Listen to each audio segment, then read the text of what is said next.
नाटककार दी अगली कड़ी विच है अगला नाटककार आत्मजीत 1950 तो बई 1950 तो अलाइव हजे तक जिंदा है बई। तीसरी पीढ़ी का नाटककार है भैया और तीसरी पीढ़ी दे नाटककारां विचों आपां इहनूं अगली कतार का नाटककार कह सकते हाँ। उसका सब तो पहला जिहड़ा नाटक आया सी कब्रिस्तान आया सी बई 1975 के अंदर और इस दे नाल पंजाबी नाटक च नवीं पीढ़ी ते एक नवे दौर का आरंभ होता है। उसनूं युवक मेलियां चों उपजिया नाटककार मन्निया जाता है बई।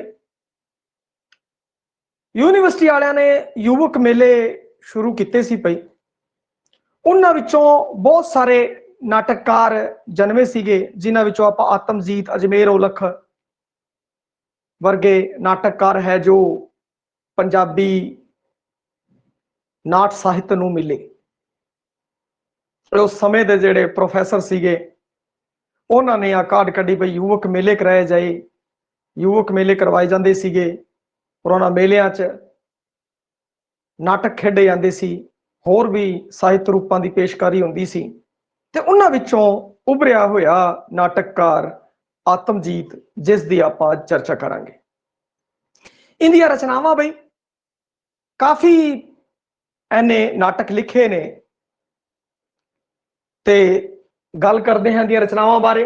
कब्रिस्तान, चाबियां, हवा महल, नाटक नाटक नाटक, फरस च उगया रुख, चिड़ियां, पूरन, पंचनद दा पानी, कैमलुपस दियां मच्छियां बई, मंगू कामरेड, गदर एक्सप्रैस, तत्ती तवी दा सच, तस्वीर दा तीजा पासा, मुड़ आ लामा तो, मुड़ आ लामा तो, पल्लू दी उड़ीक विच, लोकनाथ अकलमंदा, 20-30-16 नाटक का नाम है बई। हवा महल और उस तो बाद दायरा ते सलीब, 3.5 लत्तां वाला मेज आ इस दे प्रमुख नाटक ने बई। और इस दी जिहड़ी ट्रिक है वो आत्मजीत कब्रिस्तान च हवा महल दियां चाबियां रख के मुर्गियां, चिड़ियां, मच्छियां, सारंगी लई पंचनद दा पूर्ण पानी लैन गया, शहर च मंगू कामरेड दा गदर ते तत्ती तवी दी तस्वीर देख के मुड़ आया। आपां सब तो की कहना है करना है कि ट्रिक दे विच आ ध्यान रखना है कि आत्मजीत सीगा वो कब्रिस्तान गया, फिर शहर गया। इस चीज नूं तुसीं याद रखना, ट्रिक नूं याद रखने लई बई पहला आपां ट्रिक यूज कर ली, हुण किते आपां ट्रिक नूं ना भुल जाइए तो उस नूं याद करने दी भी ट्रिक बई, ट्रिक नूं याद करने दी ट्रिक वो भी ध्यान च रवे ना, किहड़ी ट्रिक किंदी है। ते अपने दिमाग जदों भी आत्मजीत आवे तो अपने दिमाग च आने भैया कब्रिस्तान गया, शहर गया, यह जी एक जो है दिमाग के अंदर अपने आनी चाहिए। फिर उत्थों आप चक लांगे कब्रिस्तान वाली और शहर वाली हो गया सी भाई, वो ट्रिक है जो आत्मजीत दी है। हुण देखते हैं आप आत्मजीत कित्थे गया, कब्रिस्तान। आत्मजीत कब्रिस्तान च हवा महल दियां चाबियां, आत्मजीत कब्रिस्तान च हवा महल दियां चाबियां रख के मुर्गियां, चिड़ियां, मच्छियां, सारंग बई हुण ये की है, सारे ही की है जानवर है, मुर्गियां, चिड़ियां, मच्छियां, सारंग बई लई पानी लैन गया, पंचनद दा पूर्ण पानी लैन गया। वो कित्थे गया, शहर गया। उन्हें फिर शहर जाके देखा, शहर च मंगू कामरेड दा गदर, बई मंगू कामरेड लड़ाई कर रहा सी, मंगू कामरेड दा गदर ते तत्ती तवी दा सच वेख के मुड़ आया। हो ये तुसी आत्मजीत दा एक सीन बना लेना है बई।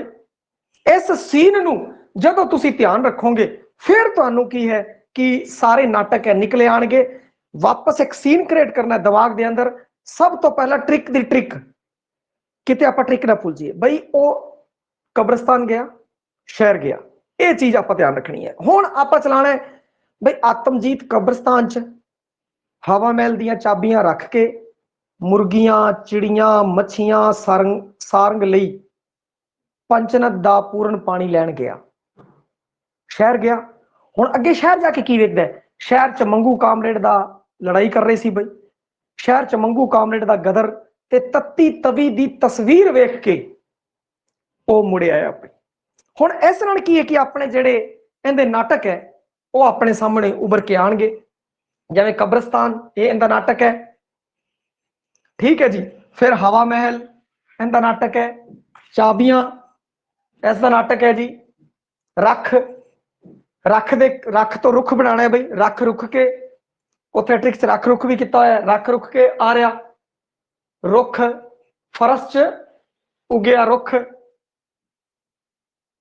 मुर्गियां मुर्गी खाना इहदा नाटक है बई चिड़ियां इहदा नाटक है मच्छियां कैमलूपस दियां मच्छियां बई आ रहा कैमलूपस दियां मच्छियां बई कैमलूपस दियां मच्छियां ये मच्छियां वाला हो गया। सारंग तो सारंगी बनाना है बई मैं तो एक सारंगी हाँ मैं तो एक सारंगी है भाई आ नाटक सारंगी।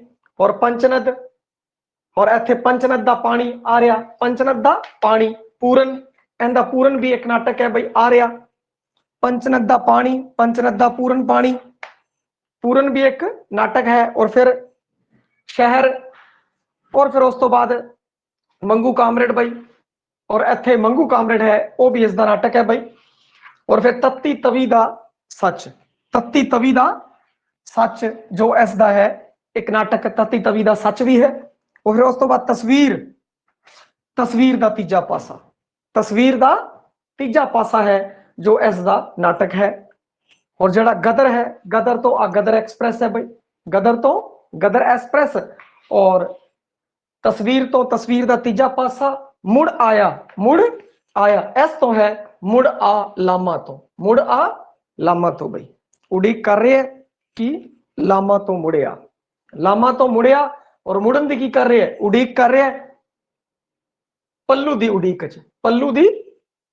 च भाई आ रहा पल्लू दी उड़ीक च मुड़न दी उड़ीक हो रही है ते पल्लू दी उड़ीक विच। इस तरीके आपां की है कि जो ट्रिक का ध्यान रख लिया तो फिर आपां नूं की कहंदे है कि ट्रिक दोहरावां या रहन दवां भाई दसो फिर आपां अगे वधीए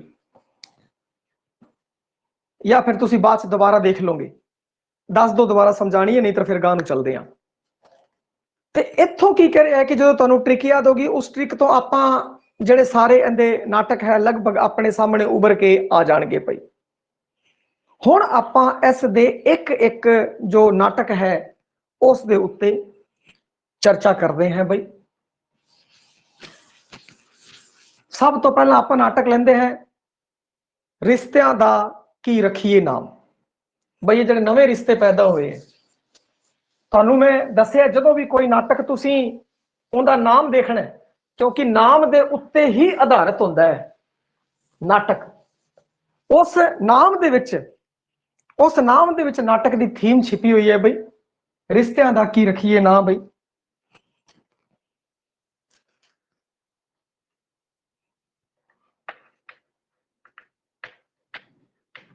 बई ना रिश्तियां दा की रखिए ना फिर ऐसी ते हरभजन मान ने गाना बनाता बई रिश्तियां दा की रखिए ना रिश्तियां दा की रखिए ना आ की कहते हैं भाई रिश्तियां दा की रखिए ना ये देश वंड संबंधी नाटक है भाई। देश वंड तो संबंधी नाटक है भाई। देश वंड दे विच की होया देश वंड दे अंदर एक नवे रिश्ते सिरजे भाई क्योंकि इत्थे दियां जड़ियां जनानियां सी कई अपने घर वाले नहीं जा सकियां भाई कई अपने माँ प्यो नाल नहीं जा सकिया उन्होंने दूजे जड़े होर जड़े बंदे सी वो चक के लै गए भाई जिंदी जिस ते नज़र सी वो या रास्ते विच हमला किया उन्हों दे ग्रुप दे उत्ते उत्थों की कहते हैं कि कुड़ियां नूं चक के लै गए और फिर गांह जाके धक्के नाल उन्होंने विआह करा लिया और विआह करा के वो उन्हां नाल रहन लग गए। ਤੇ ਦੇਸ਼ ਵੰਡ ਤੋਂ ਸੰਬੰਧਿਤ ਜਿਹੜੇ ਨਵੇਂ ਰਿਸ਼ਤੇ ਉਪਜੇ ਨੇ, ਜਦੋਂ ਆਪਾਂ ਕੱਲਾ ਇਸ ਨੂੰ ਰਿਸ਼ਤਿਆਂ ਦਾ ਕੀ ਰੱਖੀਏ ਨਾਮ, ਇਸ ਨੂੰ ਦੇਸ਼ ਵੰਡ ਨਾਲ ਜੋੜ ਦੇਣਾ ਤਾਂ ਆਪ ਹੀ ਆਪਣੇ ਸਾਹਮਣੇ ਆਪਣੇ ਦਿਮਾਗ ਦੇ ਵਿੱਚ ਕਲੀਅਰ ਹੋ ਜਾਊਗਾ ਵੀ ਦੇਸ਼ ਵੰਡ ਜਦੋਂ ਹੋਈ, ਉਹ ਸੰਤਾਪ ਜੋ ਨਾਰੀ ਨੇ ਹੰਡਾਇਆ, ਦੇਸ਼ ਵੰਡ ਦਾ ਜੋ ਸੰਤਾਪ ਨਾਰੀ ਨੇ ਹੰਡਾਇਆ, ਜਿਹੜੇ ਨਵੇਂ ਰਿਸ਼ਤੇ ਸਿਰਜੇ, ਉਹਨਾਂ ਦੀ ਦਾਸਤਾਨ ਹੈ ਜਿਹੜੀ, ਉਹ ਰਿਸ਼ਤਿਆਂ ਦਾ ਕੀ ਰੱਖੀਏ ਨਾਂ ਦੇ ਵਿੱਚ ਹੈਗੀ ਹੈ ਬਈ। ਔਰ ਇਹ ਜਿਹੜਾ ਹੈ ਸ਼ਹਾਦਤ ਮੰਟੋ ਦੀ ਕਹਾਣੀ ਹੈ ਬਈ। ਮੰਟੋ ਬਹੁਤ ਵੱਡਾ ਰਾਈਟਰ ਹੋਇਆ। ਮੰਟੋ ਦੀ ਕਹਾਣੀ ਟੋਬਾ ਟੇਕ ਸਿੰਘ ਸੀ ਬਈ, ਟੋਬਾ ਟੇਕ ਸਿੰਘ, ਉਸ ਦੇ ਉੱਤੇ ਆਧਾਰਿਤ ਹੈ ਮੰਟੋ ਦੀ ਕਹਾਣੀ। ਲੋ ਮੰਟੋ ਦੀ ਕਹਾਣੀ ਟੋਬਾ ਟੇਕ ਸਿੰਘ ਦਾ ਇਹ ਨਾਟਕੀ ਰੂਪਾਂਤਰਣ ਹੈ ਰਿਸ਼ਤਿਆਂ ਦਾ ਕੀ ਰੱਖੀਏ ਨਾਮ। ਆਤਮਜੀਤ ਹੈ ਜੋ ਇਸਨੇ ਆਪਣੀ ਨਾਟਕ ਸਿਖਲਾਈ ਹੈ ਉਹ SS ਅਮੋਲ ਤੋਂ ਕੀਤੀ ਹੈ ਬਈ। ਨਾਟਕ ਸਿਖਲਾਈ SS ਅਮੋਲ ਤੋਂ ਨਾਟਕ ਸਿਖਲਾਈ ਕੀਤੀ ਹੈ ਇਸਨੇ। ਇਹ ਪ੍ਰਭਾਵਿਤ ਰਿਹਾ ਹੈ ਗੁਰਦਿਆਲ ਸਿੰਘ ਫੁੱਲ ਭਾਈ, ਗੁਰਦਿਆਲ ਸਿੰਘ ਫੁੱਲ ਤੋਂ ਇਹ ਪ੍ਰਭਾਵਿਤ ਰਿਹਾ। ਇਹਦੇ ਪਿੱਛੇ ਕਾਰਨ ਇਹ ਹੈ ਕਿ ਇਹ ਗੁਰਦਿਆਲ ਸਿੰਘ ਫੁੱਲ ਦਾ ਸਟੂਡੈਂਟ ਹੈ ਭਾਈ, ਗੁਰਦਿਆਲ ਸਿੰਘ ਫੁੱਲ ਦਾ ਸਟੂਡੈਂਟ ਹੈ। ਤਾਂ ਇਸ ਕਾਰਨ ਕੀ ਹੈ ਕਿ ਇਹ ਗੁਰਦਿਆਲ ਸਿੰਘ ਫੁੱਲ ਤੋਂ ਪ੍ਰਭਾਵਿਤ ਰਿਹਾ ਹੈ, ਬਲਵੰਤ ਗਾਰਗੀ ਤੋਂ ਵੀ ਰਿਹਾ ਹੈਗਾ ਬਈ ਇਹ ਬੰਦਾ। ਤਾਂ ਇਸ ਕਾਰਨ ਕੀ ਹੈ ਕਿ SS ਅਮੋਲ ਹੈ ਜੋ ਨਾਟਕ ਸਿਖਲਾਈ ਹੈ ਜੋ SS ਅਮੋਲ ਤੋਂ ਕੀਤੀ। ਗੁਰਦਿਆਲ ਸਿੰਘ ਫੁੱਲ ਹੈ ਜਿਹੜਾ, ਫੁੱਲ ਦੂਜਾ ਉਹ ਨਾ ਲੈ ਜਿਓ ਕਿਤੇ, ਗੁਰਦਿਆਲ ਸਿੰਘ ਫੁੱਲ ਹੈ ਉਸ ਸਮੇਂ ਦਾ ਪ੍ਰੋਫੈਸਰ ਸੀ। ਉਹ ਬਹੁਤ ਹੀ ਜਿਹੜਾ ਮਿਲਨਸਾਰ ਸੀ ਹੋਰ ਸਿਰਜਣਾਤਮਕ ਸੀਗਾ, ਬੱਚਿਆਂ ਨੂੰ ਸਿਰਜਣਾ ਦੇ ਵਿੱਚ ਜੋੜਨਾ ਚਾਹੁੰਦਾ ਸੀ, ਉਸ ਤੋਂ ਪ੍ਰਭਾਵਿਤ ਸੀ ਔਰ ਇਹ ਵੀ ਜੁੜ ਗਿਆ। ਹੁਣ ਕਬਰਸਤਾਨ ਇਹਦਾ ਪਹਿਲਾ ਨਾਟਕ ਹੈ ਭਾਈ। ਕਬਰਸਤਾਨ ਇਹਨੇ ਆਪਣੇ ਇੱਕ ਇੰਟਰਵਿਊ 'ਚ ਦੱਸਦਾ ਹੈ ਕਿ ਕਬਰਸਤਾਨ ਜਦੋਂ ਮੈਂ ਨਾਟਕ ਲਿਖਿਆ ਤਾਂ ਮੇਰਾ ਇੱਕ ਪ੍ਰੋਫੈਸਰ ਨਾਰਾਜ਼ ਹੋ ਗਿਆ ਬਈ, ਗੁਰੂ ਸੀ ਉਹਦਾ ਨਾਰਾਜ਼ ਹੋ ਗਿਆ ਤੇ ਉਹਨੇ ਜਾ ਕੇ ਗੁਰੂ ਨੂੰ ਦੱਸਿਆ ਬਈ ਮੈਂ ਇਹ ਨਾਟਕ ਤੁਹਾਡੇ ਬਾਰੇ ਨਹੀਂ ਲਿਖਿਆ ਹੈ। ਪਰੰਤੂ ਉਹ ਗੁਰੂ ਹੈ ਉਸ ਤੋਂ ਬਹੁਤ ਜ਼ਿਆਦਾ ਗੁੱਸੇ ਹੋਇਆ ਕਿਉਂਕਿ ਕਈ ਹੋਰ ਜਿਹੜੇ ਸੀਗੇ ਚੇਲੇ ਚਪਟੇ ਨਾਲ ਵਾਲੇ ਸਾਥੀ ਹੈ ਜੋ ਉਹਨਾਂ ਨੇ ਗੁਰੂ ਨੂੰ ਚੱਕਤਾ। ਤੇ ਇਸ ਕਾਰਨ ਕੀ ਹੈ ਕਿ ਜੋ ਉਹਦਾ ਗੁਰੂ ਨਾਰਾਜ਼ ਹੋ ਗਿਆ ਤੇ ਇਸ ਦਾ ਦੁੱਖ ਹੈ ਜੋ ਉਹ ਆਤਮਜੀਤ ਨੂੰ ਸੀਗਾ ਕਬਰਸਤਾਨ ਦਾ। ਹੁਣ ਇਹ ਕਹਾਣੀ ਮੈਂ ਤੁਹਾਨੂੰ ਇਸ ਕਾਰਨ ਸੁਣਾ ਰਿਹਾ ਕਿਉਂਕਿ ਇਸ ਨਾਲ ਕੀ ਹੈ ਤੁਹਾਨੂੰ ਪਤਾ ਲੱਗ ਜਾਏਗਾ ਕਿ ਇਹ ਜਿਹੜਾ ਨਾਟਕ ਹੈ ਇਸ ਦਾ ਜੋ ਪਲਾਟ ਹੈ ਉਹ ਹੈ ਵਿਦਿਅਕ ਪ੍ਰਬੰਧ 'ਚ ਆ ਚੁੱਕੇ ਵਿਗਾੜ ਤੇ ਰਿਗਾੜ ਦੀ ਪ੍ਰਮਾਣਿਕ ਤਸਵੀਰ ਪੇਸ਼ ਕੀਤੀ ਹੈ। ਇਹਦੇ ਵਿੱਚ ਵਿਦਿਅਕ ਪ੍ਰਬੰਧ ਸਿਰਫ ਮੈਂ ਤਾਂ ਕੱਲਾ ਵਿਦਿਆਲਿਆ ਲਿਖਦਾ ਜਾਂ ਕੁਝ ਵੀ ਲਿਖਦਾ ਬਈ, ਵਿਦਿਅਕ ਪ੍ਰਬੰਧ ਸੰਬੰਧੀ ਬਸ।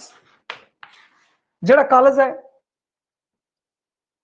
ਵਿਦਿਅਕ ਪ੍ਰਬੰਧ ਦੇ ਵਿੱਚ ਜਿਹੜਾ ਨਿਗਾਰ ਆ ਗਿਆ, ਕਈ ਮਾਸਟਰ ਹੈ ਜਿਹੜੇ ਪੜ੍ਹਾਉਂਦੇ ਨਹੀਂ ਬਈ, ਉਹਨਾਂ ਤੋਂ ਸੰਬੰਧਿਤ ਜਿਨ੍ਹਾਂ ਨੇ ਕੋਈ ਨਵੀਂ ਸੇਧ ਨਹੀਂ ਦਿੱਤੀ ਜਾਂ ਕੁਝ ਅਜਿਹੇ ਹੈ ਜੋ ਨਵੀਂ ਸੇਧ ਵੀ ਦੇ ਰਹੇ ਆ ਬਈ। ਤੇ ਜਿੱਥੇ ਨਵੀਂ ਸੇਧ ਨਹੀਂ ਮਿਲ ਰਹੀ ਵਿਦਿਆਰਥੀਆਂ ਨੂੰ, ਉਹ ਜਿਹੜਾ ਵਿਦਿਅਕ ਪ੍ਰਬੰਧ ਹੈ ਭਾਵੇਂ ਸਕੂਲ ਹੈ ਕਾਲਜ ਹੈ, ਉਹ ਜਿਹੜਾ ਹੈ ਉਹ ਕਬਰਸਤਾਨ ਦੇ ਸਮਾਨ ਹੈ ਕਿਉਂਕਿ ਉਹ ਮੁਰਦੇ ਹੀ ਪੈਦਾ ਕਰੂਗਾ, ਮੁਰਦੇ ਹੀ ਉੱਥੇ ਨੱਪੇ ਜਾਣਗੇ। ਉੱਥੇ ਸਿਰਜਣਾਤਮਕਤਾ ਇੱਕ ਜੋ ਵਧੀਆ ਮਨੁੱਖ ਹੈ ਚੰਗਾ ਬੰਦਾ ਹੈ ਉੱਥੇ ਨਹੀਂ ਬਣ ਸਕੇਗਾ। ਤਾਂ ਇਸ ਕਾਰਨ ਇਸ ਦਾ ਨਾਮ ਕਬਰਸਤਾਨ ਹੈ। ਇਹਦਾ ਨਾਮ ਕਬਰਸਤਾਨ ਕਿਉਂ ਹੈ ਇਹ ਧਿਆਨ ਰੱਖਣਾ ਕਿ ਕਬਰਸਤਾਨ ਤੁਸੀਂ ਕਬਰਸਤਾਨ ਦੀ ਕਹਾਣੀ ਬਾਰ ਦੋ, ਪ੍ਰਤੀਕਾਤਮਕ ਹੈ, ਪ੍ਰਤੀਕ ਹੈ ਕਬਰਸਤਾਨ। ਕਬਰਸਤਾਨ ਇੱਕ ਪ੍ਰਤੀਕ ਦੀ ਵਰਤੋਂ ਕੀਤੀ ਹੈ ਤੇ ਜੇ ਵਿਦਿਅਕ ਪ੍ਰਬੰਧ ਦੇ ਅੰਦਰ ਨਿਗਾਰ ਆਵੇਗਾ, ਲੋਕ ਆਪਣੇ ਪੇਸ਼ੇ ਦੇ ਨਾਲ ਸਹੀ ਸਲੂਕ ਨਹੀਂ ਕਰਨਗੇ ਤਾਂ ਫਿਰ ਉਹ ਵਿਦਿਅਕ ਪ੍ਰਬੰਧ ਹੈ ਜਿਹੜਾ ਉਹ ਕਬਰਸਤਾਨ ਬਣ ਜਾਏਗਾ। ਹੁਣ ਕਈ ਸਾਲਾਂ ਬਾਅਦ ਕੀ ਹੈ, ਇੱਕ ਇਹੋ ਜਿਹਾ ਨਾਟਕ ਹੈ, ਆਤਮਜੀਤ ਖੁਦ ਕਹਿੰਦਾ ਹੈ ਕਿ ਮੈਂ ਨਾ ਨਾਟਕ ਹੈ ਇੱਕ ਐਡੀਸ਼ਨ ਛਪਿਆ ਇਹਦਾ, ਸਿਰਫ ਇੱਕ ਵਾਰ ਛਪਿਆ। ਉਸ ਤੋਂ ਬਾਅਦ ਮੈਨੂੰ ਬਹੁਤ ਲੋਕਾਂ ਨੇ ਕਿਹਾ ਕਿ ਇਸ ਦਾ ਹੋਰ ਐਡੀਸ਼ਨ ਛਾਪੋ, ਪਰੰਤੂ ਨਹੀਂ, ਨਾਟਕ ਹੈ ਜਿਹੜਾ ਇੱਕ ਵਾਰ ਕੀ ਕਹਿੰਦੇ ਇਹਦਾ ਐਡੀਸ਼ਨ ਛਪਿਆ ਹੋਰ ਖੇਡਿਆ, ਇੱਕ ਅੱਧੀ ਵਾਰੀ ਖੇਡਿਆ ਗਿਆ ਹੋਵੇ, ਉਸ ਤੋਂ ਬਾਅਦ ਇਹ ਖੇਡਿਆ ਨਹੀਂ ਗਿਆ ਬਈ। ਨਾਟਕ ਸਭ ਤੋਂ ਘੱਟ ਖੇਡਿਆ ਗਿਆ ਹੈ ਜਾਂ ਨਹੀਂ ਖੇਡਿਆ ਗਿਆ, ਆਪਾਂ ਐਵੇਂ ਕਹਿ ਸਕਦੇ ਹਾਂ। ਕਬਰਸਤਾਨ ਜਿਹੜਾ ਨਾਟਕ ਹੈ ਉਹ ਹੋਰ ਇੱਕ ਵਾਰੀ ਛਪਿਆ, ਇਹਨੇ ਦੁਬਾਰਾ ਨਹੀਂ ਛਪਾਇਆ। ਉਹ ਕਹਿੰਦਾ ਜਿਹੜਾ ਮੈਂ ਨਾਟਕ ਲਿਖਿਆ ਉਹ ਮੈਂ ਆਪਣੇ ਕਿਸੇ ਗੁਰੂ ਲਈ ਨਹੀਂ ਲਿਖਿਆ, ਮੈਂ ਇੱਕ ਮਾਹੌਲ ਦੇ ਉੱਤੇ ਉਹ ਨਾਟਕ ਸਿਰਜਿਆ ਸੀਗਾ। ਪਰੰਤੂ ਜਿਸ ਨੇ ਮੈਨੂੰ ਸਿੱਖਿਆ ਦਿੱਤੀ ਹੈ ਜਾਂ ਮੈਂ ਜਿਸ ਤੋਂ ਪੜ੍ਹਿਆ ਹਾਂ, ਅਗਰ ਉਹ ਐਵੇਂ ਸੋਚਦਾ ਹੈ ਕਿ ਇਹ ਨਾਟਕ ਮੇਰੇ ਬਾਰੇ ਹੈ, ਤਾਂ ਮੈਨੂੰ ਕੋਈ ਹੱਕ ਨਹੀਂ ਕਿ ਮੈਂ ਉਸ ਨਾਟਕ ਨੂੰ ਖੇਡਾਂ, ਮੈਨੂੰ ਕੋਈ ਹੱਕ ਨਹੀਂ ਕਿ ਉਸ ਨਾਟਕ ਨੂੰ ਮੈਂ ਬਾਰ-ਬਾਰ ਛਪਵਾਵਾਂ। ਉਹ ਸਮਰਪਣ ਸੀਗਾ ਉਹਦਾ ਆਪਣੇ ਗੁਰੂ ਦੇ ਪ੍ਰਤੀ। ਔਰ 20 ਸਾਲਾਂ ਬਾਅਦ ਦੁਬਾਰਾ ਉਹੀ ਗੁਰੂ ਉਸ ਨੂੰ ਬੁਲਾਉਂਦਾ ਹੈ ਔਰ ਕਹਿੰਦਾ ਹੈ ਕਿ ਮੇਰੇ ਅੱਖਾਂ ਵਿੱਚ ਹੰਝੂ ਹੈ ਕਿ ਬਈ ਮੈਂ ਤੇਰੇ ਨਾਲ ਐਜਾ ਸਲੂਕ ਕੀਤਾ ਆਤਮਜੀਤ ਨੂੰ। ਔਰ ਆਤਮਜੀਤ ਵੀ ਕਹਿੰਦਾ ਹੈ ਕਿ ਮੇਰੇ ਅੱਖਾਂ 'ਚ ਵੀ ਹੰਝੂ ਹੈ ਕਿ ਮੈਂ ਇੱਕ ਐਜਾ ਨਾਟਕ ਲਿਖਿਆ ਜੋ ਕਿ ਮੇਰੇ ਗੁਰੂ ਨੇ ਐਵੇਂ ਸਮਝ ਲਿਆ ਕਿ ਉਹ ਉਸ ਦੇ ਉੱਤੇ ਆਧਾਰਿਤ ਹੈ, ਪਰੰਤੂ ਐਜਾ ਕੁਝ ਮੇਰੇ ਮਨ ਦੀ ਦਿਲੀ ਇੱਛਾ ਨਹੀਂ ਸੀਗੀ ਭਾਈ। ਇਹ ਤੁਹਾਨੂੰ ਥੋੜੀ ਸਟੋਰੀ ਇੰਟਰਸਟਿੰਗ ਇਸ ਕਾਰਨ ਸਮਝਾਈਏ ਵੀ ਦਿਮਾਗ ਦੇ ਵਿੱਚ ਕਲਿੱਕ ਕਰ ਜੇ ਔਰ ਰਹਿ ਜੇ ਔਰ ਆਪਾਂ ਨੂੰ ਯਾਦ ਰਹਿ ਜੇ। ਵਿੱਤਕ ਪ੍ਰਬੰਧਕ ਤੋਂ ਸੰਬੰਧਿਤ ਹੈ ਇਹ ਜਿਹੜਾ ਨਾਟਕ ਹੈ। ਬੈਕਟ ਦੇ ਵੈਂਡਿੰਗ ਫॉर ਗੇਟਡ ਤੋਂ ਪ੍ਰਭਾਵਿਤ ਹੈ ਭਾਈ। ਬੈਕਟ ਦੇ, ਇਸ ਨੂੰ ਧਿਆਨ ਰੱਖਣਾ ਕਿਸ ਤੋਂ ਪ੍ਰਭਾਵਿਤ ਹੈ। ਬੈਕਟ ਦੇ vending of gated Bhai, waiting for gated, waiting for gated, ਇਸ ਤੋਂ ਪ੍ਰਭਾਵਿਤ ਰਿਹਾ ਹੈ ਭਾਈ ਕਬਰਸਤਾਨ। ਸਤੀਸ਼ ਕੁਮਾਰ ਵਰਮਾ ਕੀ ਕਹਿੰਦਾ ਹੈ? ਸਤੀਸ਼ ਕੁਮਾਰ ਵਰਮਾ ਇਸ ਦੇ ਬਾਰੇ ਕਹਿੰਦਾ ਹੈ ਕਿ ਸ਼ਹਿਰੀ ਮੱਧ ਸ਼੍ਰੇਣੀ ਦੇ ਜੀਵਨ ਦੀਆਂ ਵਿਸੰਗਤੀਆਂ ਨੂੰ ਪਕੜਨ ਵਾਲਾ ਨਾਟਕਕਾਰ ਹੈ। ਪੰਜਾਬ ਸੰਕਟ ਦੇ ਦੌਰ 'ਚ ਪੂਰੀ ਜ਼ਿੰਮੇਦਾਰੀ ਨਾਲ ਇਹਨੇ ਨਾਟ ਰਚਨਾਵਾਂ ਕੀਤੀਆਂ ਨੇ। ਸ਼ਹਿਰੀ ਮੱਧ ਸ਼੍ਰੇਣੀ ਦੇ ਜੀਵਨ ਵਿਸੰਗਤੀਆਂ ਦਾ ਪੇਸ਼ਕਾਰ, ਆ ਮੈਂ ਹੋਰ ਲਿਖ ਦੇਣਾ ਬਈ। ਪਰ ਉਹ ਖੁਦ ਕਹਿੰਦਾ ਕਿ ਇਹ ਜੀ ਗੱਲ ਨਹੀਂ ਹੈ ਕਿ ਮੈਂ ਸ਼ਹਿਰੀ ਮੱਧ ਸ਼੍ਰੇਣੀ ਤੋਂ ਸੰਬੰਧਿਤ ਸਾਰੇ ਨਾਟਕ ਲਿਖੇ। ਕਹਿੰਦਾ ਕੈਮਲੂਪਸ ਦੀਆਂ ਮੱਛੀਆਂ ਉਸ ਨਾਟਕ 'ਚ ਕਹਿੰਦਾ ਸ਼ਹਿਰੀ ਮੱਧ ਸ਼੍ਰੇਣੀ ਹੈ ਹੀ ਨਹੀਂ। ਪਰੰਤੂ ਫਿਰ ਵੀ ਅਗਰ ਜਦੋਂ ਕੋਈ ਵੀ ਨਾਟਕਕਾਰ ਵੱਧ ਨਾਟਕ ਕਿਸੇ ਇੱਕ ਸ਼੍ਰੇਣੀ ਦੇ ਉੱਤੇ ਲਿਖ ਦਿੰਦਾ ਹੈ ਤਾਂ ਉਹਦੇ ਉੱਤੇ ਉਹਦੀ ਛਾਪ ਜੀ ਲੱਗ ਜਾਂਦੀ ਹੈ। ਭਾਵੇਂ ਉਹਨੇ 2-4 ਨਾਟਕ ਮੱਧ ਸ਼੍ਰੇਣੀ ਤੇ ਆਧਾਰਿਤ ਨਹੀਂ ਲਿਖੇ, ਪਰੰਤੂ ਅਧਿਕਤਰ ਜਿਹੜੇ ਇਹਦੇ ਨਾਟਕ ਹੈ ਉਹ ਐਸੀ ਤੇ ਆਧਾਰਿਤ ਹੈ ਸ਼ਹਿਰੀ ਮੱਧ ਸ਼੍ਰੇਣੀ, ਬਸ ਕੱਲਾ ਇਹਨਾਂ ਲਿਖ ਦੇਣਾ ਮੈਂ, ਸ਼੍ਰੇਣੀ ਮੱਧ ਸ਼੍ਰੇਣੀ ਦੀਆਂ ਵਿਸੰਗਤੀਆਂ ਹੋਰ ਲਿਖ ਦੇਣਾ ਬਈ, ਵਿਸੰਗਤੀਆਂ ਦਾ ਪੇਸ਼ਕਾਰ। ਇਹ ਕਿੰਨੇ ਕਿਹਾ? ਇਹ ਕਿਹਾ ਸਤੀਸ਼ ਕੁਮਾਰ ਵਰਮਾ ਨੇ। ਸਤੀਸ਼ ਕੁਮਾਰ ਵਰਮਾ ਨੂੰ ਭਈਆ ਸਾਰੇ ਜਾਣਦੇ ਆ, ਜੇ ਉਹਨੂੰ ਨਹੀਂ ਜਾਣਦੇ ਤਾਂ ਉਹਦੇ ਮੁੰਡੇ ਨੂੰ ਸਾਰੇ ਜਾਣਦੇ ਆ, ਪ੍ਰਵੀਸ਼ ਕੁਮਾਰ ਵਰਮਾ, ਜਿਹਦੇ ਗਾਣੇ ਆਏ ਆ ਬਈ। ਪ੍ਰਵੀਸ਼ ਵਰਮਾ ਦੇ ਗਾਣੇ ਬੜੇ ਸੁਣੇ ਹੋਣੇ ਆ ਤੁਸੀਂ, ਉਹਨੂੰ ਤਾਂ ਜਾਣਦੇ ਹੋਵੋਗੇ। ਉਹਦਾ ਪਿਓ ਹੈ ਪ੍ਰੋਫੈਸਰ, ਨਾਟਕਕਾਰ ਹੈਗਾ ਸਤੀਸ਼ ਕੁਮਾਰ ਵਰਮਾ।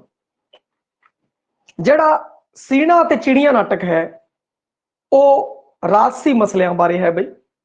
ਸੀਣਾ ਤੇ ਚਿੜੀਆਂ, ਇਹਨਾਂ ਦੇ ਬਾਰੇ ਆਪਾਂ ਗੱਲ ਕਰ ਲੈਂਦੇ ਆ ਬਈ। ਇੱਕ ਤਾਂ ਸੀਣਾ ਤੇ ਇੱਕ ਚਿੜੀਆਂ, ਇਹਨਾਂ ਦਾ ਜਿਹੜਾ ਮਸਲਾ ਹੈ, ਰਾਜਸੀ ਮਸਲਿਆਂ ਉੱਤੇ ਕਈ ਨਾਟਕ ਇਸ ਨੇ ਲਿਖੇ ਹੈ ਬਈ। ਰਾਜਸੀ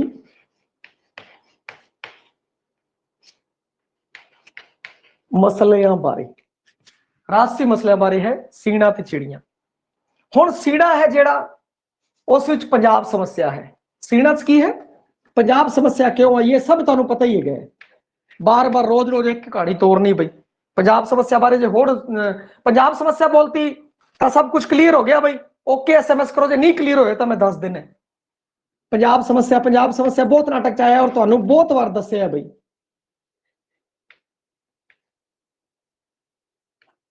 ਬਸ ਇੰਨਾ ਹੀ ਲਿਖ ਦੇਣਾ, ਸੀਣਾ ਪੰਜਾਬ ਸਮੱਸਿਆ ਬਾਰੇ। ਠੀਕ ਹੈ ਬਈ। ਸੀਣਾ ਕੀ ਹੈ ਕਿ ਪੰਜਾਬ ਸਮੱਸਿਆ ਬਾਰੇ ਨਾਟਕ ਹੈ। ਹੋਰ ਰਾਜਸੀ ਮਸਲਿਆਂ ਤੋਂ ਸੰਬੰਧਿਤ, ਜਿਵੇਂ ਰਾਜਨੀਤੀ ਘੁੰਮੀ ਔਰ ਰਾਜਨੀਤਿਕ ਰੂਪ 'ਚ ਰਾਜਨੀਤੀਕਰਨ ਹੋ ਗਿਆ ਔਰ ਫਿਰ ਉਸ ਤੋਂ ਬਾਅਦ ਬਈ ਜੋ ਕਾਂਡ ਹੋਇਆ ਉਸ ਦੇ ਬਾਰੇ ਤੁਸੀਂ ਸਾਰੇ ਜਾਣਦੇ ਹੋ। ਲੋਕਾਂ ਨੇ ਬਹੁਤ ਸੰਤਾਪ ਹੰਡਾਏ। ਉਸ ਤੋਂ ਬਾਅਦ ਚਿੜੀਆਂ ਦੀ ਗੱਲ ਕਰੀਏ। ਚਿੜੀਆਂ ਦੇ ਅੰਦਰ ਵੀ ਰਾਜਸੀ ਮਸਲਾ ਹੈ ਭਾਈ। ਚਿੜੀਆਂ ਦੇ ਅੰਦਰ ਵੀ ਰਾਜਸੀ ਮਸਲਾ ਹੈ ਔਰ ਇਸ ਦੇ ਵਿੱਚ ਜਿਹੜਾ ਹੈ 47 ਦਾ ਸੰਤਾਪ ਹੈ। ਹੁਣ 47 ਸੰਤਾਪ ਮੈਂ ਜੇ ਇੱਕ ਸ਼ਬਦ ਲਿਖਤਾ 47 ਸੰਤਾਪ ਤੁਹਾਨੂੰ ਸਮਝ ਆ ਗਿਆ। ਠੀਕ ਹੈ। ਹੁਣ ਇਹਦੇ ਪਿੱਛੇ ਜਿਹੜੀ ਸਾਰਾ ਜੋ ਵੀ ਹੋਇਆ ਉਹ ਤੁਹਾਨੂੰ ਆਪੇ ਪਤਾ ਲੱਗ ਗਿਆ। ਹੁਣ ਦੇਖੋ ਇਸ ਦੇ ਉੱਤੇ ਕਹਾਣੀ ਦੇ ਪਾਤਰ ਬਦਲ ਜਾਣਗੇ, ਪਲਾਟ ਹੋਈ ਰਹੇਗਾ। क्योंकि हर बंदे ने 47 वंड दे समय जो नारी ने संताप भोगिया, जो लोगों ने संताप भोगिया, उनकी पेशकारी है जो नाटकों के अंदर की है। अजीही ही एक पेशकारी है जो चिड़िया नाटक के अंदर आपां नूं वेखण नूं मिलती है भाई, संताप के अंदर। हुण चिड़िया शब्द है, चिड़िया वो कुड़ियां लई वरतिया जांदा है। ते इत्थे भी की है कि जिहड़ी कहानी है उस विच पात्र कोई भी होण बई, प्लाट की गल आपां कर लीए, वैसे पात्रें दा असफाक है। सतनाम कौर नाम की सिख कुड़ी नूं चुक के ले आंदा है और उस नाल निकाह करवा लैंदा है, विआह करा लैंदा है। असफाक दे ही परिवार चों जैनब नां दी कुड़ी नूं सिख मुंडा है जो चक के ले जाता है, परंतु उनका बाप है जो वो उथों वापस लैके आ जाता है भाई जैनब नूं, पर जैनब वो संताप भोगदी है। हुण सतनाम कौर दे बच्चा भी हो चुके हैं भाई। और इस जिहड़ा नाटक के अंदर, चिड़िया नाटक के अंदर जो उस समय सीन चल रहा है, वो चल रहा है देर का विआह है, उनका देर का विआह है। उतों नाटक दे विच चलदा है और सब तैयारियां कर रहे होंदे है। और उनकी जिहड़ी सस है सतनाम कौर दी, वो कहंदी है सतनाम कौर है ये जो है इन्हें बड़ा कुफर तोलिया है भाई, और ये जो है काफरां दी कुड़ी है, काफरां दी कुड़ी है। उस नाल इस तरीके का वतीरा करती है, उसनूं गालां भी कड्डदी हैगी है। परंतु सतनाम कौर है उनका पहला विआह हो चुकिया होंदा है भाई, परंतु फिर की होंदा है कि असफाक है जो उसनूं चक के ले आंदा है अपने कोल और दोबारा धक्के नाल विआह करा लैंदा है। परंतु हुण उत्थे रह रही है, उनदे एक बच्ची भी हो चुकी हैगी है और हजे तक की कहते हैं कि उन्होंने कोई भी लैण नहीं आया। परंतु काफ़ी अरसा बीत जाता है भाई। उस तो बाद फिर उनकी जिहड़ी माँ है वो आती है, क्योंकि एक अजिहा समा आया सी कई सालों तो बाद, 47 तो बाद भाई, ज़्यादा साल नहीं, थोड़े ही सालों बाद, कोई 3-4 सालों बाद मुड़ वसेवा विभाग खोले गए भारत च भी ते पाकिस्तान दे विच। उस लोगों को दोबारा वसाण लई कईयां नूं तां भारत के अंदर ही वसा दिता गया भाई। जिहड़े उत्थों इधर आए सी, पाकिस्तान तो भारत आए, उन्होंने भारत दे विच ही वसाया गया। ते कई लोग सी जो वो पाकिस्तान, अपने लोग पाकिस्तान चले गए, उतों टाई अप किया पाकिस्तान के नाल भाई, उत्थे दीयां जिहड़ियां कुड़ियां है जो वो वापस इत्थे भेज देण, असीं तुहाडीआं कुड़ियां वापस भेज दांगे। तो उन्होंने कहा चंगो चंगा ऑफर है भाई, उत्थे वालियां कुड़ियां इधर, इत्थे वालियां कुड़ियां उधर भेज दो। तो यह दौर चल गया। हुण उनदी मां है जो सतनाम कौर दे घरे जाती है अपनी कुड़ी नूं लैण लई, कहंदी बेटा चल, पर वो कुड़ी है बहुत रोंदी है और जाण लई मना कर दिंदी है, कहंदी मैं नहीं जाती, कहंदी मैं हुण की करा जाके, मेरा हुण बच्ची भी हो चुकी है, थोड़ी वो वड्डी भी हो गई है बच्ची, ते मैं हुण इत्थे ही ठीक है, मैं उत्थे जाके की करांगी। हुण उनदी मां भी रोंदी है और अखीर दे विच रोंदे रोंदे उत्थों अलविदा कह दिंदी है भाई। ते इहदे विच एक सीन आंदा नाटक दे अंदर, एक बच्चा है जो आलना है ना, चिड़िया का आलना है जो वो तोड़ता है, तो वो कहती है ना चिड़िया का आलना ना तोड़। और फिर वो अपनी मां नूं भी संबोधन करते हुए, सतनाम कौर अपनी मां जिहड़ी लैण वास्ते आई है उन्होंने भी संबोधन करते हुए कहती है मां मैं हुण इत्थे दोबारा आलना बना लिया, मैं इत्थे दोबारा आलना बना रहा, हुण मैं ये अपना आलना छड्ड के तोड़ के नहीं जा सकती। इसी कारण इसका नाम है चिड़िया। चिड़िया जिथे आलना बना देंदियां ना, फिर उत्थे ही वसदी है भाई, उत्थे परिवार है, अंडे देंदियां, फिर उत्थे वसदियां और खुश खुशहाल होंदा है। ते ऐसी थीम नूं लैके चिड़िया दी जिहड़ी सीगी प्रतीक जिहड़ा वरतिया ने, इसी नूं लैके आत्मजीत ने उन्हां कुड़ियां दी स्टोरी लिखती है भाई, चिड़िया दे अंदरों अंदर है जो। इस बंदे ने नाट कला मंदिर अमृतसर की स्थापना की थी भाई, आत्मजीत ने भाई। कला मंदिर भी आ सकता है, नाट कला मंदिर भी आ सकता है भाई। हाँ भैया फिक्का तो नहीं दिख रहा, सही दिख रहा है, नाट कला मंदिर अमृतसर। नाट कला मंदिर अमृतसर की स्थापना की। आत्मजीत अपने नाटकों च प्रतीकात्मकता नूं बड़ा महत्व दिंदा है। ਪ੍ਰਤੀਕਾਤਮਕਤਾ ਨੂੰ ਬੜਾ ਮਹੱਤਵ ਦਿੰਦਾ ਹੈ ਬਈ। ਪ੍ਰਤੀਕਾਤਮਕਤਾ ਨੂੰ ਮਹੱਤਵ ਦੇ ਕੇ ਦੇਖੋ, ਚਿੜੀਆਂ ਆਇਆ, ਉਸ ਤੋਂ ਪਹਿਲਾਂ ਕੀ ਆਇਆ ਸੀ? ਕਬਰਸਤਾਨ ਆਇਆ ਸੀ। ਕਬਰਸਤਾਨ ਕਿਸ ਦਾ ਪ੍ਰਤੀਕ ਸੀਗਾ? ਵਿਦਿਅਕ ਪ੍ਰਣਾਲੀ 'ਚ ਆ ਰਹੀ ਨਿਗਾਰ ਦਾ। ਅਤੇ ਚਿੜੀਆਂ ਦਾ ਆਲਣਾ ਔਰ ਚਿੜੀਆਂ ਕਿਹਦਾ ਪ੍ਰਤੀਕ ਹੈ? ਉਹ ਕੁੜੀਆਂ ਦਾ ਪ੍ਰਤੀਕ ਹੈ। ਤੇ ਆਪਣੇ ਨਾਟਕਾਂ ਦੇ ਵਿੱਚ, ਆਪਣੇ ਨਾਟਕਾਂ ਦੇ ਜਦੋਂ ਨਾਂ ਪੜ੍ਹਨੇ ਉਦੋਂ ਹੀ ਆਪਾਂ ਨੂੰ ਪਤਾ ਲੱਗ ਜਾਣਾ ਹੈ। ਔਰ ਜੇ ਆ ਚਿੜੀਆਂ ਦੀ ਕਹਾਣੀ ਹੁੰਦੀ, ਚਿੜੀਆਂ ਪ੍ਰਤੀਕ ਹੁੰਦਾ ਔਰ ਚਿੜੀਆਂ ਦੀ ਕਹਾਣੀ ਹੁੰਦੀ, ਫਿਰ ਪ੍ਰਤੀਕ ਨਹੀਂ ਸੀਗਾ। ਪਰੰਤੂ ਹੁਣ ਚਿੜੀਆਂ ਦੀ ਕਹਾਣੀ ਨਹੀਂ ਹੈ, ਇਹ ਕਹਾਣੀ ਹੈ 1947 ਦੇ ਵਿੱਚ ਉਸ ਕੁੜੀ ਦੀ ਕਹਾਣੀ ਹੈ ਜਿਹਨੇ ਸੰਤਾਪ ਹੰਡਾਇਆ, ਉਸ ਦਾ ਬਈ। ਇਹੋ ਕਾਰਨ ਹੈ ਕਿ ਉਸਨੇ ਪਾਤਰ ਚਿਬ ਖੜੱਬੇ ਸੰਵਾਦ ਐਬਸਰਡਿਟੀ ਨਾਲ ਭਰਪੂਰ ਹੈ ਭਾਈ। ਔਰ ਆਪਣੇ ਨਾਟਕਾਂ 'ਚ ਉਹ ਸੰਗੀਤ ਤੇ ਲੋਕ ਧੁਨਾਂ ਦੀ ਖੁੱਲ ਕੇ ਵਰਤੋਂ ਕਰਦਾ ਹੈ। ਐਬਸਰਡਿਟੀ ਵਿੱਚ ਹੁੰਦਾ ਹੈ ਭਾਈ, ਐਬਸਰਡਿਟੀ ਦੇ ਵਿੱਚ ਹੁੰਦਾ ਹੈ। ਐਬਸਰਡ, ਐਬਸਰਡ ਭਾਈ, ਐਬਸਰਡ ਔਰ ਐਬਸਰਡਿਟੀ ਕਰਦੇ ਨੇ ਇਹਨੂੰ। ਐਬਸਰਡ ਲਿਖਿਆ ਹੋਇਆ ਵੀ ਆ ਸਕਦਾ ਹੈ ਬਈ ਕਿੱਥੇ, ਥੋੜਾ ਧਿਆਨ ਰੱਖਿਓ ਬਈ, ਕਈ ਜਗ੍ਹਾ ਆ ਸਕਦਾ ਹੈ ਬਈ ਐਬਸਰਡ। ਜਿੰਨੇ ਵੀ ਇਸ ਦਾ ਜਿਵੇਂ ਐਪਿਕ ਥੀਏਟਰ ਬਾਰੇ ਮੈਂ ਤੁਹਾਨੂੰ ਦੱਸਿਆ, ਹੁਣ ਮੈਂ ਤੁਹਾਨੂੰ ਦੱਸਣ ਜਾ ਰਿਹਾ ਐਬਸਰਡ ਬਾਰੇ। ਐਬਸਰਡ ਕੀ ਹੁੰਦਾ ਹੈ? ਊਲ ਜਲੂਲ, ਊਟ ਪਟਾਂਗਾ, ਬੇਹੁਦਾ, ਬਕਵਾਸ, ਪਰੇਸ਼ਾਨੀਆਂ ਨਾਲ ਭਰਿਆ ਹੋਇਆ ਜੀਵਨ, ਮੀਨਿੰਗਲੈਸ ਲਾਈਫ, ਮੀਨਿੰਗਲੈਸ ਲਾਈਫ। ਇਹ ਕੀ ਹੈ? ਇਹ ਐਬਸਰਡ ਹੈ। ਇਹ ਦੌਰ ਉਸ ਦੌਰ ਦੀ ਗੱਲ ਹੈ ਜਦੋਂ ਜੰਗ ਹੈ, ਵਿਸ਼ਵ ਯੁੱਧ ਹੈ। ਵਿਸ਼ਵ ਯੁੱਧ ਖਤਮ ਹੋ ਗਿਆ। ਹੁਣ ਵਿਸ਼ਵ ਯੁੱਧ ਖਤਮ ਹੋਣ ਤੋਂ ਬਾਅਦ ਹਰ ਮਨੁੱਖ ਹੈ ਜਿਹੜਾ, ਉਸ ਨੂੰ ਪਤਾ ਹੀ ਨਹੀਂ, ਉਹਦੀ ਲਾਈਫ ਹੈ ਜੋ ਮੀਨਿੰਗਫੁਲ ਹੋ ਚੁੱਕੀ ਹੈ, ਮੀਨਿੰਗਲੈਸ ਲਾਈਫ ਹੋ ਚੁੱਕੀ ਹੈ ਭਾਈ। ਕੋਈ ਜੀਣ ਦਾ, ਉਹ ਜੀ ਤਾਂ ਰਿਹਾ ਹੈ ਪਰੰਤੂ ਉਹਨੂੰ ਖੁਦ ਹੀ ਨਹੀਂ ਪਤਾ ਮੈਂ ਕੀ ਕਰ ਰਿਹਾ।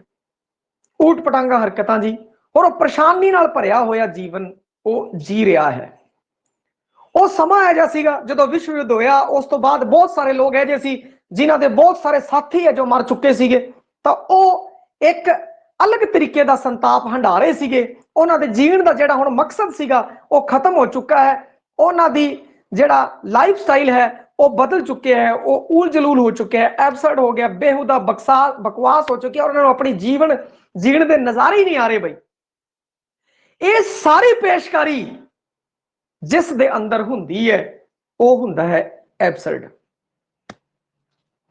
ਹੋਰ ਇਹ ਜਿਹੜਾ ਬੰਦਾ ਸੀਗਾ, ਨਾਟਕ ਕਲਾ ਮੰਦਰ ਅੰਮ੍ਰਿਤਸਰ 'ਚ ਸਥਾਪਨਾ ਕੀਤੀ, ਅੰਮ੍ਰਿਤਸਰ ਤੋਂ ਸੰਬੰਧਿਤ ਹੈ, ਅੰਮ੍ਰਿਤਸਰ ਤੋਂ ਸੰਬੰਧਿਤ ਇਹ ਬੰਦਾ ਹੈ। ਤਾਂ ਹੁਣ ਇਹਦੇ ਜਿਹੜੇ ਪਾਤਰ ਹੋਣਗੇ, ਇਹਦੇ ਜਿਹੜੀ ਭਾਸ਼ਾ ਹੋਵੇਗੀ ਉਹ ਕਿਹੜੀ ਹੋਵੇਗੀ? ਲਿਖੋ ਭਈਆ, ਲਿਖੋ, ਕਮੈਂਟ ਕਰੋ, ਕਮੈਂਟ। ਇਸ ਨੇ ਉसी ਉਪਬੋਲੀ ਰਾਹੀਂ, ਐਬਸਰਡਿਟੀ ਦੇ ਪ੍ਰਭਾਵ ਰਾਹੀਂ ਆਧੁਨਿਕ ਮਨੁੱਖੀ ਜੀਵਨ ਦੀ ਨਿਰਾਸ਼ਤਾ ਨੂੰ ਪੇਸ਼ ਕੀਤਾ ਹੈ, ਪਰ ਦ੍ਰਿਸ਼ਟੀਕੋਣ ਆਸ਼ਾਵਾਦੀ ਰਿਹਾ ਹੈ। ਮਾਝੀ ਬਈ, ਮਾਝੀ ਸਹੀ ਹੈ। ਅੰਮ੍ਰਿਤਸਰ ਨਾਟਕ ਕਲਾ ਮੰਦਰ ਅੰਮ੍ਰਿਤਸਰ ਦੀ ਸਥਾਪਨਾ ਕੀਤੀ। ਅੰਮ੍ਰਿਤਸਰ ਮਾਝਾ ਬੈਠਦਾ ਹੈ ਬਈ, ਮਾਝਾ ਦੀ ਧੁਨੀ ਹੈ ਜਿਹੜੀ ਉਹ ਅੰਮ੍ਰਿਤਸਰ ਹੈ, ਮੁੱਖ ਕੇਂਦਰ ਹੈਗਾ। ਤੇ ਫਿਰ ਇਹਦੀ ਕੀ ਹੈ? ਮਾਝੀ ਉਪਬੋਲੀ ਰਾਹੀਂ ਉਹ ਐਬਸਰਡਿਟੀ ਦੇ ਪ੍ਰਭਾਵ ਰਾਹੀਂ ਆਧੁਨਿਕ ਮਨੁੱਖ ਦੇ ਜੀਵਨ ਦੀ ਨਿਰਾਸ਼ਕਤਾ ਹੈ ਜਿਹੜੀ ਨੂੰ ਪੇਸ਼ ਕਰਦਾ ਹੈ। ਉਸ ਦੀ ਨਾਟਕ ਕਲਾ ਗੁਰਦਿਆਲ ਸਿੰਘ ਫੁੱਲ, ਗਾਰਗੀ, ਸੁਰਜੀਤ ਸਿੰਘ ਸੇਠੀ, ਕਪੂਰ ਸਿੰਘ ਘੁੰਮਣ ਤੋਂ ਪ੍ਰਭਾਵਿਤ ਹੈ। ਇਹਨਾਂ ਬੰਦਿਆਂ ਤੋਂ, ਗੁਰਦਿਆਲ ਸਿੰਘ ਫੁੱਲ, SS ਅਮੋਲ, SS ਅਮੋਲ ਭਾਈ ਹੋਣੀ ਦੱਸਿਆ ਸੀਗਾ, SS ਅਮੋਲ, ਗੁਰਦਿਆਲ ਸਿੰਘ ਫੁੱਲ, ਸੁਰਜੀਤ ਸਿੰਘ ਸੇਠੀ,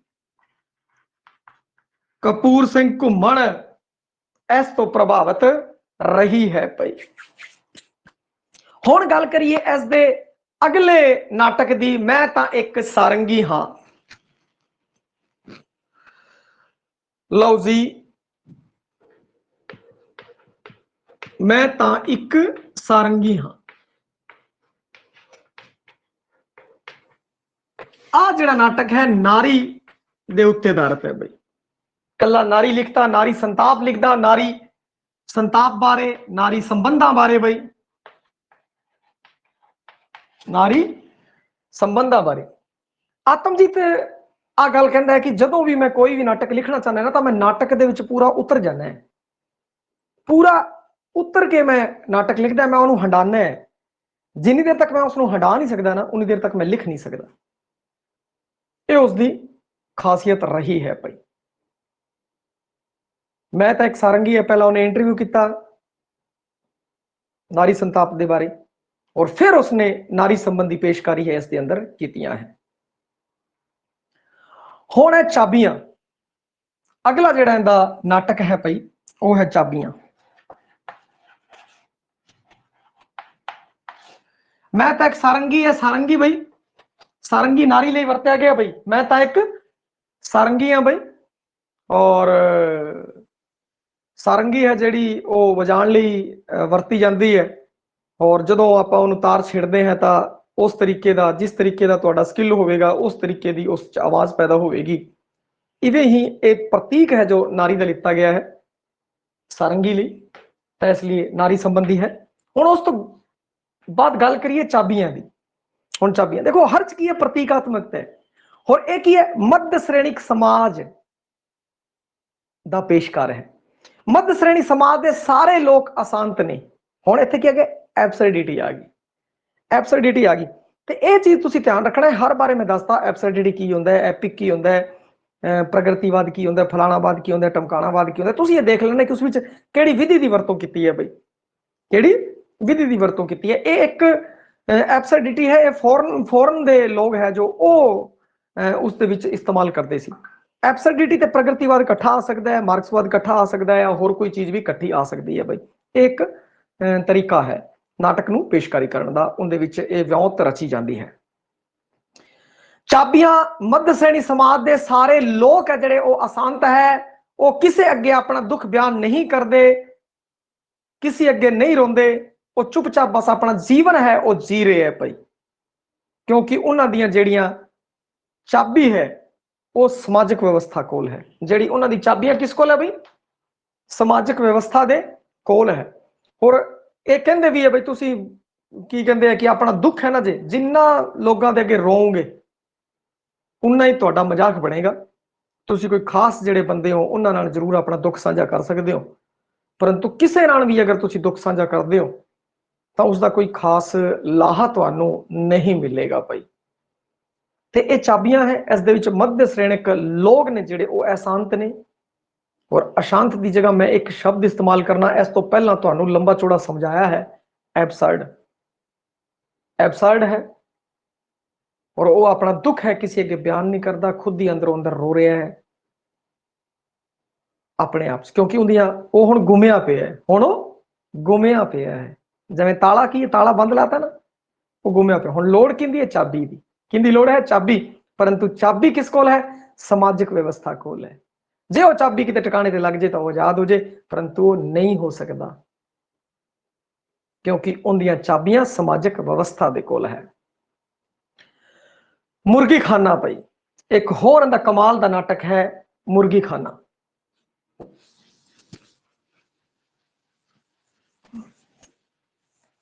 मुर्गी खाना जिहड़ा है, देखो इस थोड़े प्रतीक समझने पैणगे। हर एक दा प्रतीक, भाई चाबियां दा प्रतीक समझ लिया आपां।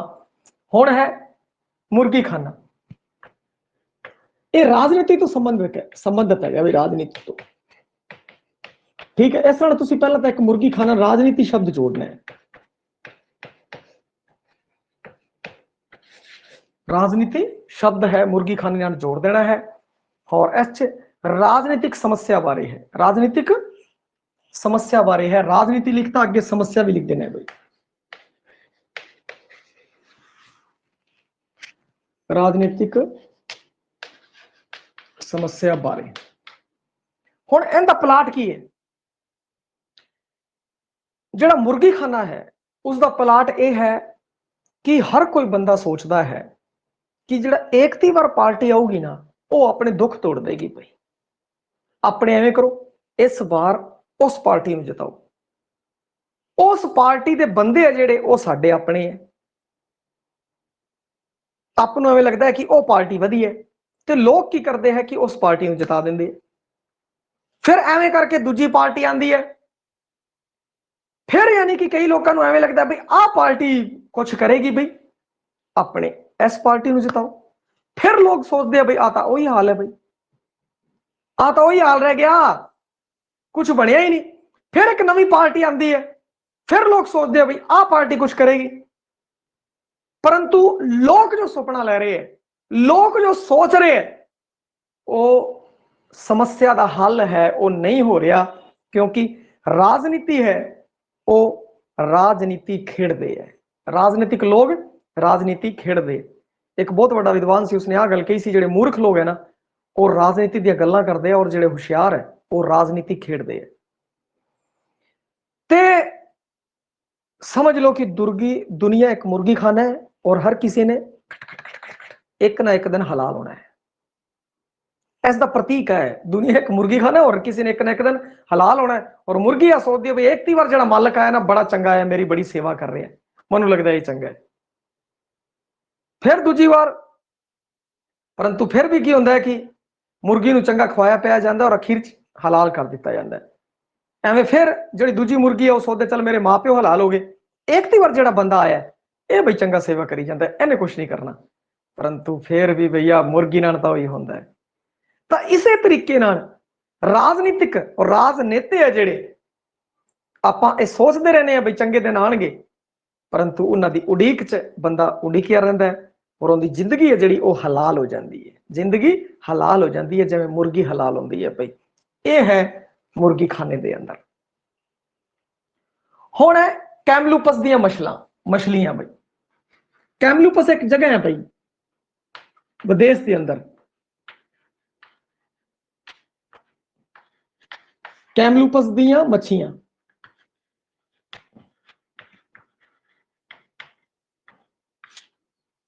कैमलूपस एक जगह है भाई विदेश के अंदर, उत्थे मछियां बड़ियां सोहणियां।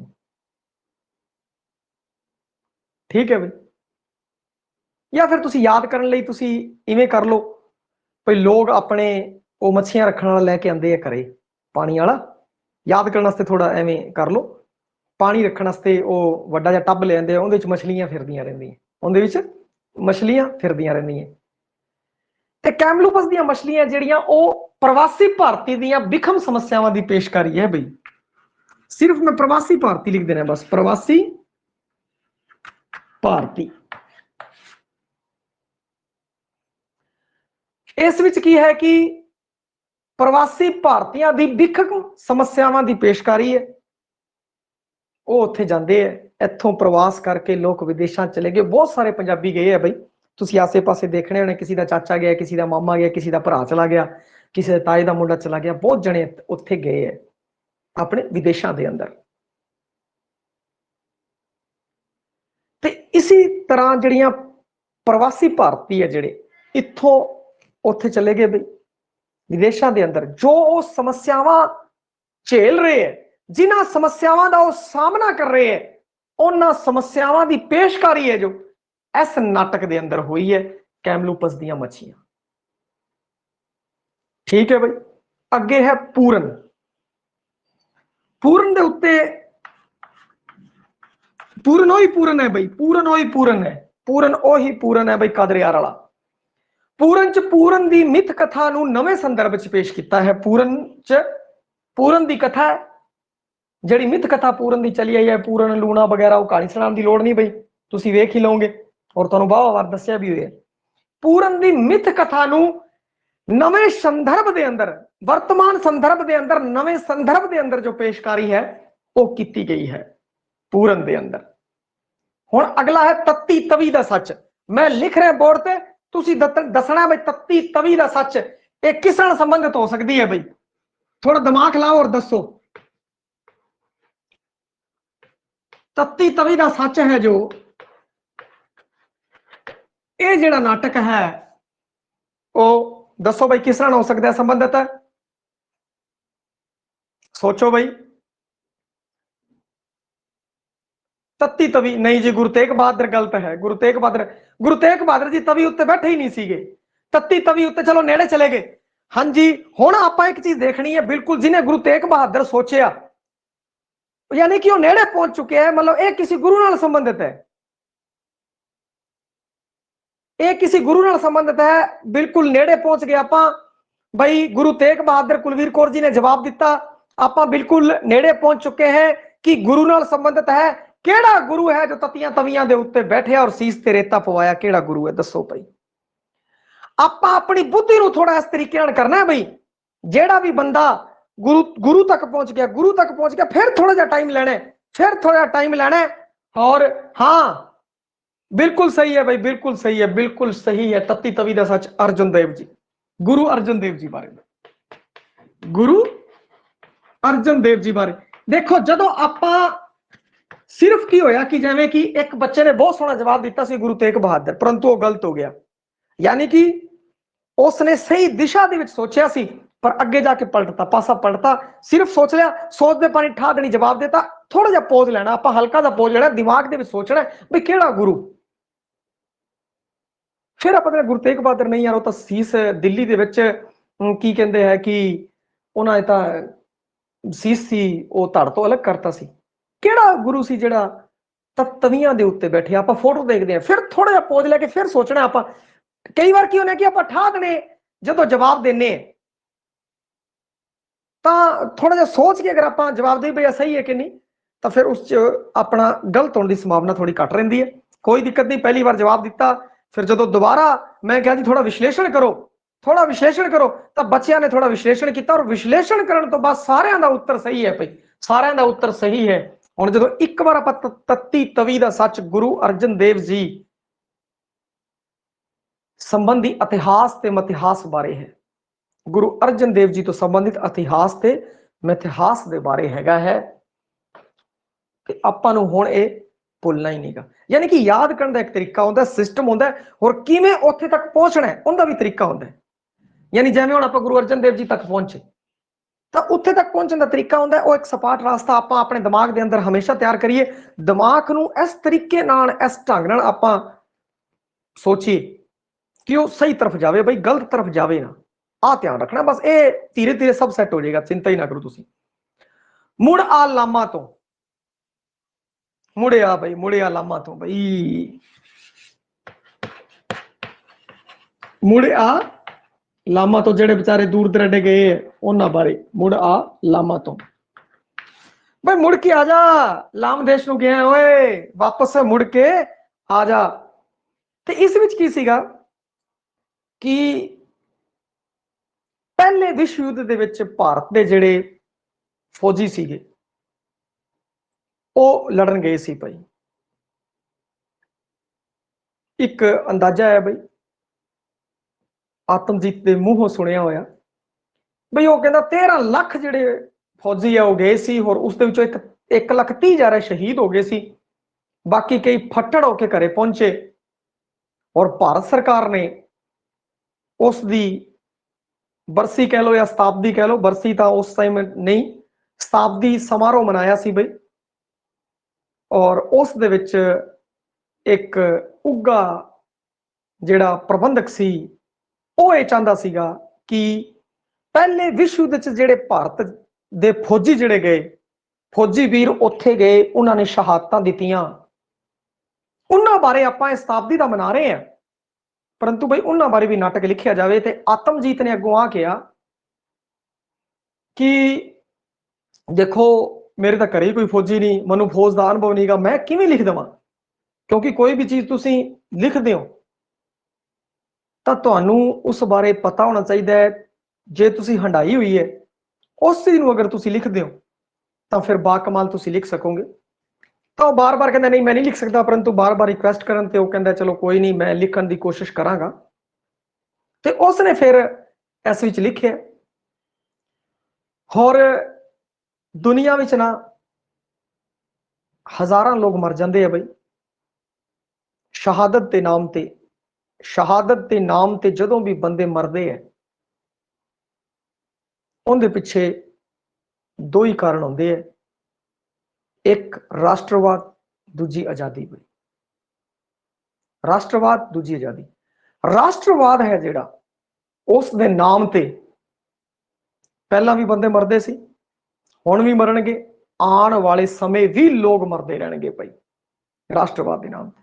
और आजादी है जिहड़ी उस दे नाम ते पहला भी संघर्ष होया सी, हुण भी संघर्ष होया है, और आने वाले समय भी संघर्ष होंदा रहूगा।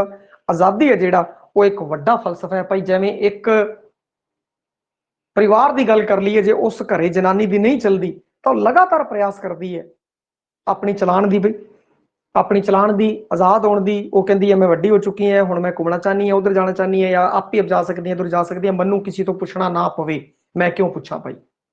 ਔਰ ਇਹ ਗੱਲ ਸੱਚੀ ਵੀ ਹੈ ਬਈ। ਇੱਕ ਕੁੜੀ ਜਿਹੜੀ ਤੁਸੀਂ ਵਿਆਹ ਕੇ ਲੈ ਆਉਂਦੇ ਹੋ ਤੇ ਉਹਨੂੰ ਵੀ ਵਿਚਾਰੀ ਨੂੰ ਪੁੱਛਣਾ ਪੈਂਦਾ ਮੈਂ ਇੱਧਰ ਜਾਵਾਂ ਕਿਉਂ। ਇਹ ਉਸ ਸਾਹਮਣੇ ਆਜ਼ਾਦੀ ਦੀ ਲੜਾਈ ਹੈ, ਸੰਘਰਸ਼ ਹੈ, ਉਹ ਲਗਾਤਾਰ ਚੱਲਦਾ ਰਹਿੰਦਾ ਬਈ, ਇਹ ਕੱਢ ਗੱਲ ਹੈ। ਪਰੰਤੂ ਆਪਾਂ ਗੱਲ ਕਰ ਰਹੇ ਹਾਂ ਮੁੜ ਆ ਲਾਮਾ ਤੋਂ। ਬਈ ਜਿਹੜੇ ਤੂੰ ਇਤਨੀ ਦੂਰ ਲੰਮੀ ਵਾਟ ਗਿਆ ਭਾਈ, ਵਾਪਸ ਆ ਜਾ। ਪਹਿਲੇ ਵਿਸ਼ਵ ਯੁੱਧ ਚ ਜਿਹੜੇ ਭਾਰਤ ਦੇ ਫੌਜੀ ਯੁੱਧ ਲੜਨ ਵਾਸਤੇ ਗਏ ਸੀ, ਉਹਨਾਂ ਦਾ ਪਰਿਵਾਰ ਹੈ ਜੋ ਉਹ ਉਡੀਕ ਕਰ ਰਿਹਾ ਹੈ, ਔਰ ਉਹ ਕਹਿ ਰਿਹਾ ਹੈ ਕਿ ਮੁੜੇ ਆ ਲਾਮਾ ਤੋਂ। ਕਿੰਨੇ ਦਿਨ ਹੋ ਗਏ ਤੈਨੂੰ ਗਏ ਨੂੰ, ਔਰ ਲੱਖਾਂ ਦੀ ਗਿਣਤੀ ਵਿੱਚ ਜਿਹੜੀ ਫੌਜ ਹੈ ਮਾਰੀ ਗਈ, ਔਰ ਬਾਕੀ ਜਿਹੜੇ ਆਏ ਉਹ ਵੀ ਫੱਟੜ ਹੋ ਕੇ ਆਏ, ਔਰ ਕਈ ਕਿਸ ਤਰੀਕੇ ਸਹੀ ਸਲਾਮਤ ਵੀ ਮੁੜੇ। ਉਹਨਾਂ ਸਾਰਿਆਂ ਦਾ ਜਿਹੜਾ ਸ਼ਹਾਦਤ ਹੈ ਉਹਦੀ ਦਾਸਤਾਨ ਹੈ, ਔਰ ਜਿਹੜੇ ਉਹ ਵਾਪਸ ਆਏ ਉਹਨਾਂ ਦੀ ਵੀ ਦਾਸਤਾਨ ਇਸ ਦੇ ਅੰਦਰ ਹੈ। ਹੁਣ ਤਸਵੀਰ ਦਾ ਤੀਜਾ ਪਾਸਾ ਭਾਈ ਦੇਖੋ, ਪਹਿਲਾ ਪਾਸਾ ਤੁਸੀਂ ਦੇਖਿਆ, ਦੂਜਾ ਪਾਸਾ ਤੁਸੀਂ ਦੇਖਿਆ, ਪਰ ਆਤਮਜੀਤ ਕਹਿੰਦਾ ਤਸਵੀਰ ਦਾ ਤੀਜਾ ਪਾਸਾ ਦਿਖਾਵਾਂਗੇ ਤੁਹਾਨੂੰ। ਤਸਵੀਰ ਦਾ ਤੀਜਾ ਪਾਸਾ, ਇਹ ਜਿਹੜਾ ਨਾਟਕ ਹੈ ਉਸ ਦਾ ਕਥਾਨਕ ਹੈ ਰਾਜਨੀਤੀ ਦੀਆਂ ਨਫ਼ਰਤਾਂ ਭਾਈ। ਰਾਜਨੀਤਿਕ ਸਮੱਸਿਆ ਸ਼ਬਦ ਵੀ ਇਸਤੇਮਾਲ ਹੋ ਸਕਦਾ ਹੈ, ਰਾਜਨੀਤੀ ਦੀਆਂ ਨਫ਼ਰਤਾਂ ਵੀ ਇਸਤੇਮਾਲ ਹੋ ਸਕਦਾ ਹੈ, ਔਰ ਇਹ ਕਦੋਂ ਫੈਲੀਆਂ ਇਹ ਵੀ ਆਪਾਂ ਨੂੰ ਯਾਦ ਹੋਣਾ ਚਾਹੀਦਾ ਹੈ। 84 ਦਾ ਸੰਤਾਪ ਹੈ ਜੋ ਹਰਮੰਦਰ ਸਾਹਿਬ ਉੱਤੇ ਹਮਲੇ ਬਾਰੇ ਤੇ ਪਛਤਾਵੇ ਬਾਰੇ। ਤਸਵੀਰ ਦਾ ਤੀਜਾ ਪਾਸਾ, ਮੈਂ ਅਗਰ ਗੋਲਡਨ ਬਲੂ ਸਟਾਰ ਲਿਖਦਾ, ਆਪਰੇਸ਼ਨ ਬਲੂ ਸਟਾਰ ਲਿਖਦਾ ਭਾਈ ਕੱਲਾ ਤਾਂ ਹੀ ਬਹੁਤ ਹੈ। ਬਲੂ ਸਟਾਰ ਅਗਰ ਕਿਸੇ ਨੂੰ ਪਤਾ ਹੋਵੇ ਤਾਂ ਭਾਈ, ਸਭ ਨੂੰ ਪਤਾ ਹੀ ਹੈ ਵੈਸੇ ਬਲੂ ਸਟਾਰ। ਔਰ ਬਲੂ ਸਟਾਰ ਅਗਰ ਨਹੀਂ ਪਤਾ ਤਾਂ ਫਿਰ ਆਪਾਂ ਇੱਕ ਹੋਰ ਜਿਹੜਾ ਕਿ 84 ਲਿਖ ਦੇਣਾ, ਬਸ 84 ਸੰਤਾਪ ਲਿਖ ਦੇਣਾ, ਪਰ ਇਹ ਥੋੜਾ ਜਿਹਾ ਇਸ ਦੀ ਬਜਾਏ ਬਲੂ ਸਟਾਰ ਸਹੀ रहेगा भाई। 84 लिख देना, संताप 84 संताप लिखना, चलो ब्लू स्टार सही रहेगा भाई, ज्यादा नेड़े है, ज्यादा ढुकवा रहेगा ब्लू स्टार। इस विच क्यों एक जर्नल है जिहड़ा, एक जर्नल दी कहानी है भाई। एक जर्नल है जो वो की कहता ऑपरेशन ब्लू स्टार के दौरान हरमंदर साहब ते हमला करता है, और उत्थे ਜਿਹੜੀਆਂ ਭਾਰਤੀ ਫੌਜਾਂ ਦਾ ਅਧਿਕਾਰ ਹੋ ਜਾਂਦਾ ਹੈ, ਔਰ ਬਹੁਤ ਹੀ ਲੋਕ ਹੈ ਜੋ ਮਾਰੇ ਜਾਂਦੇ ਆ ਭਾਈ। ਇਸ ਦੇ ਬਾਰੇ ਫਿਰ ਉਹ ਵਾਪਸ ਜਦੋਂ ਘਰੇ ਆਂਦਾ ਹੈ ਤਾਂ ਉਹਨੂੰ ਜਿਹੜੀ ਘਰਵਾਲੀ ਹੈ ਉਹਦੀ, ਉਹ ਬੜੀ ਮਿਹਣੇ ਦਿੰਦੀ ਹੈ ਬਈ ਤੂੰ ਚੰਗਾ ਨਹੀਂ ਕੀਤਾ, ਤੇਰਾ ਜੀ ਕਿਵੇਂ ਕਰ ਗਿਆ ਹਰਮੰਦਰ ਸਾਹਿਬ ਦੇ ਉੱਤੇ ਟੈਂਕ ਚੜਾਉਣ ਦਾ। ਫਿਰ ਉਹ ਕਹਿੰਦੇ ਆਪਣੀ ਬੱਚੀ ਸੀ ਜਿਹੜੀ, ਉਹਦੀ ਬੱਚੀ ਹੈ ਜਿਹੜੀ, ਉਹ ਵੀ ਕੀ ਕਹਿੰਦੇ ਗਰਭ ਦੇ ਵਿੱਚ ਸੀ, ਉਹ ਮਰ ਗਈ ਸੀਗੀ, ਇਸ ਦਾ ਵੀ ਉਹਨੂੰ ਦੁੱਖ ਹੈ। ਉਹ ਕਹਿੰਦਾ ਮੈਂ ਜਦੋਂ ਬੱਚੀ ਬਾਰੇ ਸੋਚਦੀ ਹਾਂ ਤਾਂ ਮੈਨੂੰ ਬੜਾ ਹੀ ਦੁੱਖ ਹੁੰਦਾ ਹੈ, ਹੋਰ ਉਹ ਰੋਣ ਲੱਗ ਜਾਂਦੀ ਹੈ। ਔਰ ਫਿਰ ਉਹ ਬੰਦਾ ਕਹਿੰਦਾ ਮੈਂ ਕੀ ਕਵਾਂ, ਮੈਂ ਕੀ ਕਰਦਾ, ਮੈਂ ਤਾਂ ਇੱਕ ਮੁਲਾਜ਼ਮ ਹਾਂ, ਸਾਡਾ ਤਾਂ ਆਹੀ ਕੰਮ ਹੈ ਵੀ ਉੱਤੋਂ ਆਦੇਸ਼ ਲੈਣੇ ਹੈ ਔਰ ਥੱਲੇ ਕੀ ਕਹਿੰਦੇ ਹੈ ਆਦੇਸ਼ ਦੇਣੇ ਹੈ। ਮੈਨੂੰ ਵੀ ਇਸ ਚੀਜ਼ ਦਾ ਦੁੱਖ ਹੈ, ਪਰ ਮੈਂ ਕੀ ਕਰਦਾ। ਇਹ ਸੀਗਾ ਤਸਵੀਰ ਦਾ ਤੀਜਾ ਪਾਸਾ ਭਾਈ। ਜੇ ਤਾਂ ਪਹਿਲਾ ਪਾਸਾ ਔਰ ਦੂਜਾ ਪਾਸਾ ਹੁੰਦਾ ਤਾਂ ਪਹਿਲੇ ਪਾਸੇ ਤਾਂ ਦੂਜੇ ਪਾਸੇ ਸਿਰਫ ਉਹੀ ਗੱਲ ਹੋਣੀ ਸੀ ਬਈ, ਜਿਹੜਾ ਲੋਕਾਂ ਨੂੰ ਪਤਾ ਹੈ। ਪਹਿਲਾ ਪਾਸਾ ਦੂਜਾ ਪਾਸਾ ਲੋਕਾਂ ਨੂੰ ਪਤਾ ਹੈ ਬਈ, ਭਾਰਤੀ ਫੌਜ ਹੈ ਜਿਹੜੀ ਉਹ ਹਰਮੰਦਰ ਦੇ ਉੱਤੇ ਚੜੀ। ਦੂਜੀ ਗੱਲ ਆ ਹੈ ਕਿ ਜਿਹੜੇ ਉੱਥੇ ਸੰਤ ਜਰਨੈਲ ਸਿੰਘ ਭਿੰਡਰਾਂਵਾਲਾ ਅਮਰ ਸ਼ਹੀਦ ਹੈ ਜਿਹੜਾ, ਉਹ ਉੱਥੇ ਸੀਗਾ ਔਰ ਉਹਦੀ ਸ਼ਹਾਦਤ ਹੋਈ। ਇਹ ਦੋ ਗੱਲਾਂ ਨੇ। ਪਰ ਤੀਜੀ ਗੱਲ ਜਿਹੜੀ ਆ ਹੈ ਕਿ ਕਈ ਉਸ ਵਿੱਚ ਫੌਜੀ ਅਫਸਰ ਸੀਗੇ ਜਿਹੜੇ ਵਾਕਈ ਹੀ ਬਹੁਤ ਜ਼ਿਆਦਾ ਪਰੇਸ਼ਾਨ ਸੀ, ਦੁਖੀ ਸੀ, ਪਰੰਤੂ ਫਿਰ ਵੀ ਕੀ ਕਹਿੰਦੇ ਹੈ ਕਿ ਉਹ ਨਾ ਚਾਹੁੰਦੇ ਹੋਏ ਵੀ ਅਜਿਹਾ ਉਹਨਾਂ ਨੂੰ ਕਰਨਾ ਪਿਆ। ਤਾਂ ਇਸ ਕਾਰਨ ਇਸ ਦਾ ਹੈ ਤਸਵੀਰ ਦਾ ਤੀਜਾ ਪਾਸਾ, ਇਸ ਦਾ ਹੈ ਬਈ ਨਾਮ ਨਾਟਕ ਦਾ। ਇਹ ਤੁਸੀਂ ਧਿਆਨ ਰੱਖਣਾ ਹੈ ਭਾਈ। ਹੁਣ ਅੱਗੇ ਗੱਲ ਕਰੀਏ ਮਹਾਭਾਰਤ ਦਾ ਯੁੱਗ ਨਹੀਂ, ਮਹਾਭਾਰਤ ਦਾ ਯੁੱਗ ਨਹੀਂ ਪ੍ਰਤੀਕ ਵਰਤਿਆ ਬਈ। ਮਹਾਭਾਰਤ ਦੇ ਵਿੱਚ ਬਹੁਤ ਵੱਡੀ ਘਟਨਾ ਕੀ ਹੋਈ ਸੀ ਦੱਸੋ ਬਈ। ਮਹਾਭਾਰਤ ਦੀ ਸਭ ਤੋਂ ਤਕੜੀ ਘਟਨਾ ਜਿਸ ਤੋਂ ਸਾਰਾ ਯੂਟਰਨ ਹੀ ਹੋ ਗਿਆ ਬਈ। ਦੱਸੋ ਫਿਰ ਉਸ ਤੋਂ ਆਪਣੇ ਇੱਕ ਬਣੇਗੀ ਬਈ, ਆਪਾਂ ਨੂੰ ਸਮਝ ਆ ਜਾਏਗੀ ਬਈ ਹੁਣ ਕੰਟੈਂਟ ਕਿਸ ਤਰਫ ਜਾ ਰਿਹਾ, ਇਸ ਨਾਟਕ ਦੀ ਕਹਾਣੀ ਕੀ ਹੋਏਗੀ। महाभारत दा युग नहीं। सोचो भाई, इस बारे सोचो थोड़ा, महाभारत दा टर्निंग पॉइंट। दिमाग चलाओ थोड़ा, दिमाग के हिसाब से चले, पहला ही चल जे मैं कहना ठीक है, नहीं तो बाद तो फिर आप उस दिशा च ले ही जावांगे। चलो इन्हें सोचो, इस तो मैं बाद अगले नाटक का नाम लिख देना, बदले रहन बलदे रहन चिराग हमेशा।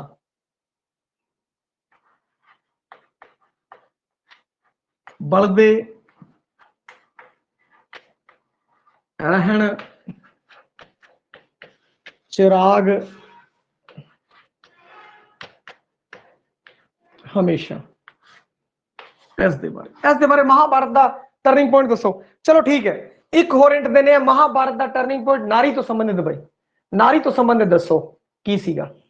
हुण आपां सोचो भाई, इस बारे थोड़ा पॉज ले लेने 2 मिनट का, कोई दिक्कत वाली गल नहीं है। चलो इस बारे गल करते हैं। बलदे रहन चिराग हमेशा, जेड़े चिराग है ना, अग लगी रहे, अग लगी। द्रौपदी भाई ठीक है, बलदे रहन चिराग हमेशा, अग लगी रहे भैया, बुझे ना, ठीक है। और अग कित्थे लगी रही, बहुत समय तक अग कित्थे लगी रही। वैसे थोड़ा पंजाब की तरफ ध्यान जाएगा, आप करते कश्मीर, कश्मीर समस्या को लैके भाई, कश्मीर समस्या, बस इन्नी गल ही नहीं। कश्मीर समस्या, और कश्मीर समस्या तो सारे ही जानू है, सारे ही जानू है कश्मीर समस्या तो। क्या बलदे रहन चिराग हमेशा, जेड़े चिराग है, रोशनी है, उम्मीद है, वो बलदी रहे भाई, उम्मीद बलदी रहे। कश्मीर समस्या के बारे है, लगातार लंबे समय तक जो कश्मीर समस्या है वो चलती रही, उसनू लैके नाटक का कथानक सिरजया आत्मजीत ने, बलदे रहन चिराग हमेशा। हुण उस तो बाद आ है महाभारत, महाभारत का युग नहीं, नारी संबंधी है भाई। महाभारत के अंदर की होया सी कि जिहड़ी द्रौपदी सीगी, उनदी बलात्कार होने लग्या सी भाई, साड़ी मतलब उतारन लगे सी, परंतु रब ने आके बचा लिया,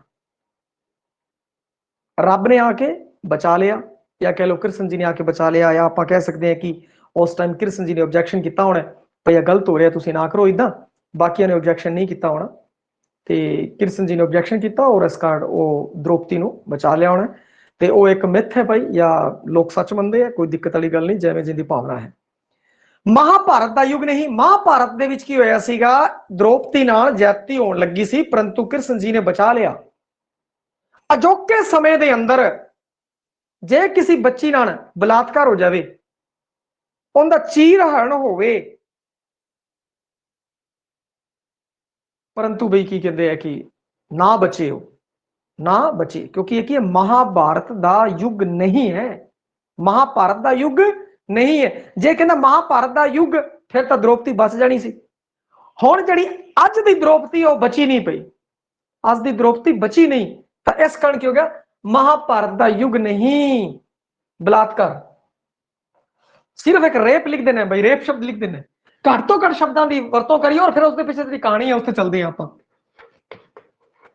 इस विच की है, एक तो होंदी है रेप तो पहला दी समस्या, एक रेप तो पहला दी कहानी, एक होंदी है रेप तो बाद दी कहानी, पर एक होंदी है रेप दे समय दी कहानी पई, रेप दे समय दी कहानी, रेप दे समय दी दास्तान। हुण की सीगा, इस समय आत्मजीत खुद कहता है कि मैं जदों इस एक तरल मसला सी, इसनूं हथ लगाना चाहता सी, भाई रेप जो होंदा है उदों नारी की महसूस करती है। तो मैं जो नाटक लिखिया सी ना, कहता ये महाभारत का युग नहीं, तो मैं की किया, मैं सिर्फ उन्हें थले आत्मजीत लिखिया। हुण आत्मजीत तो ना पता नहीं लगता आत्मजीत कौन है कि आत्मजीत सिंह है। वो कहता मेरे को कई फोन भी आए, और जो उन्होंने पता लग गया मैं बंदा है, तो वो सोचते पे इस नारी सोच रखा, तो मैं बड़ी खुशी हुई भाई उन्होंने नारी सोचा, क्योंकि नारी है एक, वो नारी के दर्द का बयान चंगी तरह समझ सकती है। हुण वो कहता है कि जो मैं नाटक जिहड़ा प्लाट है इस सिरजण लग्या, तो मैं सोचता सी भाई अपनी घरवाली तो पूछा भी की महसूस होंदा जो धक्का होंदा तेरे नाल। तां वो ਕਹਿੰਦਾ ਮੈਂ ਆਪਣੀ ਘਰਵਾਲੀ ਤੋਂ ਨਹੀਂ ਪੁੱਛ ਸਕਿਆ, ਉਹ ਦੱਸ ਨਹੀਂ ਸਕੀ ਮੈਨੂੰ ਉਹ ਦੱਸ ਨਹੀਂ ਸਕੀ, ਉਹ ਮੇਰੀ ਘਰਵਾਲੀ। ਫਿਰ ਮੈਂ ਆਪਣੀ ਧੀ ਤੋਂ ਵੀ ਨਹੀਂ ਪੁੱਛ ਸਕਿਆ। ਤਾਂ ਫਿਰ ਉਹ ਕਹਿੰਦਾ ਜਦੋਂ ਮੈਂ ਆਪਣੀ ਘਰਵਾਲੀ ਤੋਂ ਨਹੀਂ ਪੁੱਛ ਸਕਿਆ, ਮੈਂ ਆਪਣੀ ਧੀ ਤੋਂ ਨਹੀਂ ਪੁੱਛ ਸਕਿਆ, ਤਾਂ ਮੈਨੂੰ ਕੋਈ ਹੱਕ ਹੀ ਨਹੀਂਗਾ ਮੈਂ ਉਹਨਾਂ ਬਾਰੇ ਲਿਖਾਂ, ਦੂਜੇ ਲੋਕਾਂ ਦੀ ਧੀਆਂ ਬਾਰੇ ਲਿਖਾਂ ਜੋ ਇਹ ਸੰਤਾਪ ਹੰਡਾਇਆ ਹੈ। ਫਿਰ ਕਈ ਦਿਨ ਮੇਰੇ ਅੰਦਰ ਤਰਲ ਮਸਲਾ ਇਹ ਰਿਹਾ, ਔਰ ਮੈਂ ਕਿਹਾ ਭਾਈ ਕਿਸੇ ਅਜੀ ਬੱਚੀ ਨਾਲ ਮਿਲਿਆ ਜਾਵੇ ਜਿਸ ਨੇ ਆ ਹੰਡਾਇਆ ਹੈ, ਰੇਪ ਨੂੰ ਹੰਡਾਇਆ ਹੈ। ਔਰ ਰੇਪ ਦੇ ਸਮੇਂ ਦੀ ਗੱਲ ਕਰਨੀ ਹੈ, ਰੇਪ ਤੋਂ ਪਹਿਲੇ ਦੀ ਕਹਾਣੀ ਲੋਕ ਸੁਣਾ ਦੇਣਗੇ, ਬਾਅਦ ਵਾਲੀ ਕਹਾਣੀ ਸੁਣਾ ਦੇਣਗੇ, ਰੇਪ ਦੇ ਸਮੇਂ ਜੋ ਬੀਤਿਆ ਉਹ ਸੁਣਾਣਾ ਹੈ। ਫਿਰ ਉਹਨੇ ਆਪਣੇ ਸਟੂਡੈਂਟ ਨੂੰ ਕਿਹਾ ਬਈ ਇਸ ਤਰੀਕੇ ਦਾ ਕੋਈ ਹੋਵੇ ਤਾਂ ਮੈਂ ਉਸ ਨਾਲ ਮਿਲਣਾ ਚਾਹਾਂਗਾ, ਮੈਂ ਉਹਦਾ ਨਾਂ ਨਹੀਂ ਪੁੱਛਦਾ, ਉਹ ਮੇਰਾ ਨਾਂ ਨਾ ਪੁੱਛੇ, ਮੈਂ ਉਹਨੂੰ ਨਾਂ ਨਹੀਂ ਦੱਸਦਾ, ਉਹ ਮੈਂ ਉਹਦਾ ਨਾਮ ਗੁਪਤ ਰੱਖਾਂਗਾ ਬਿਲਕੁਲ, ਉਹਦੀ ਜਗ੍ਹਾ ਐਡਰੈਸ ਨਾਮ ਮੈਂ ਕੁਝ ਵੀ ਨਹੀਂ ਪੁੱਛਦਾ ਹੁੰਦਾ, ਨਾ ਹੀ ਆਪਾਂ ਨਾਟਕ ਚ ਦਾ ਉਲੇਖ ਕਰਾਂਗੇ, ਨਾ ਹੀ ਮੈਂ ਉਹਨੂੰ ਦੱਸਾਂ ਬਈ ਮੈਂ ਪ੍ਰੋਫੈਸਰ ਹਾਂ, ਇਹ ਹੈ ਉਹ ਹੈ, ਕੁਝ ਵੀ ਨਹੀਂ ਦੱਸਦਾ, ਆਰਾਮ ਨਾਲ ਉੱਥੇ ਮਿਲਾਂਗੇ। ਉਹ ਇੱਕ ਹੋਟਲ ਚ ਮਿਲੇ ਔਰ ਉਸਨੇ ਉਹ ਸਾਰੀ ਕਹਾਣੀ ਹੈ ਜਿਹੜੀ ਜੋ ਉਸ ਨਾਲ ਬੀਤੀ, ਘਟਨਾ ਕਹਿ ਲਈਏ, ਕਹਾਣੀ ਦੀ ਜਗ੍ਹਾ ਘਟਨਾ ਸ਼ਬਦ ਦਾ ਇਸਤੇਮਾਲ ਕਰੀਏ ਬਈ, ਜਿਹੜੀ ਉਹ ਘਟਨਾ ਹੈ ਉਸ ਦਾ ਉਹਨੇ ਬਿਰਤਾਂਤ ਸੁਣਾਇਆ ਉਸ ਕੁੜੀ ਨੇ, ਔਰ ਉਸਨੇ ਉਹ ਬਿਰਤਾਂਤ ਲਿਖਿਆ। ਬਾਅਦ ਚੋਂ ਰੋਣ ਲੱਗ ਗਈ, ਜਿਹੜਾ ਆਤਮਜੀਤ ਸੀ ਉਹ ਵੀ ਰੋਣ ਲੱਗ ਗਿਆ ਭਾਈ।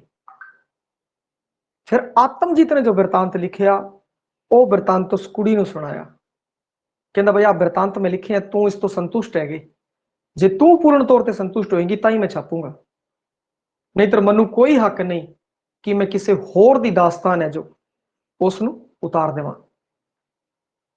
ਉਹ ਕੁੜੀ ਨੇ ਜਦੋਂ ਆ ਸੁਣਿਆ ਤਾਂ ਉਹ ਕਹਿੰਦੀ ਇੱਕਦਮ ਤੁਸੀਂ ਜੀਵੰਤ ਲਿਖਤਾ ਭਾਈ, ਬਿਲਕੁਲ ਜੀਵੰਤ, ਤੇ ਥੈਂਕ ਯੂ ਕੀਤਾ ਔਰ ਉਹ ਉੱਥੋਂ ਚਲੀ ਗਈ।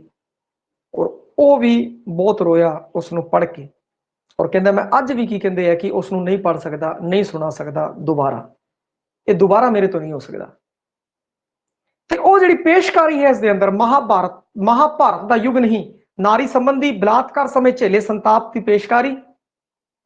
ਔਰ ਇਸ ਵਿੱਚ ਜਿਹੜੀ ਗੱਲਬਾਤ ਹੈ ਦੇਖੋ ਬਹੁਤ ਤਕੜੀ ਗੱਲ, ਉਹਦੇ ਸਾਹਮਣੇ ਇੱਕ ਚੈਲੰਜ ਸੀਗਾ, ਉਹ ਕਹਿੰਦਾ ਭਾਈ ਸਾਹਿਬ ਤੁਹਾਡੇ ਨਾਟਕ ਦੇ ਅੰਦਰ ਕੁੱਤਾ ਤੇ ਕੁੱਤੀ ਗੱਲ ਕਰਦੇ ਆ,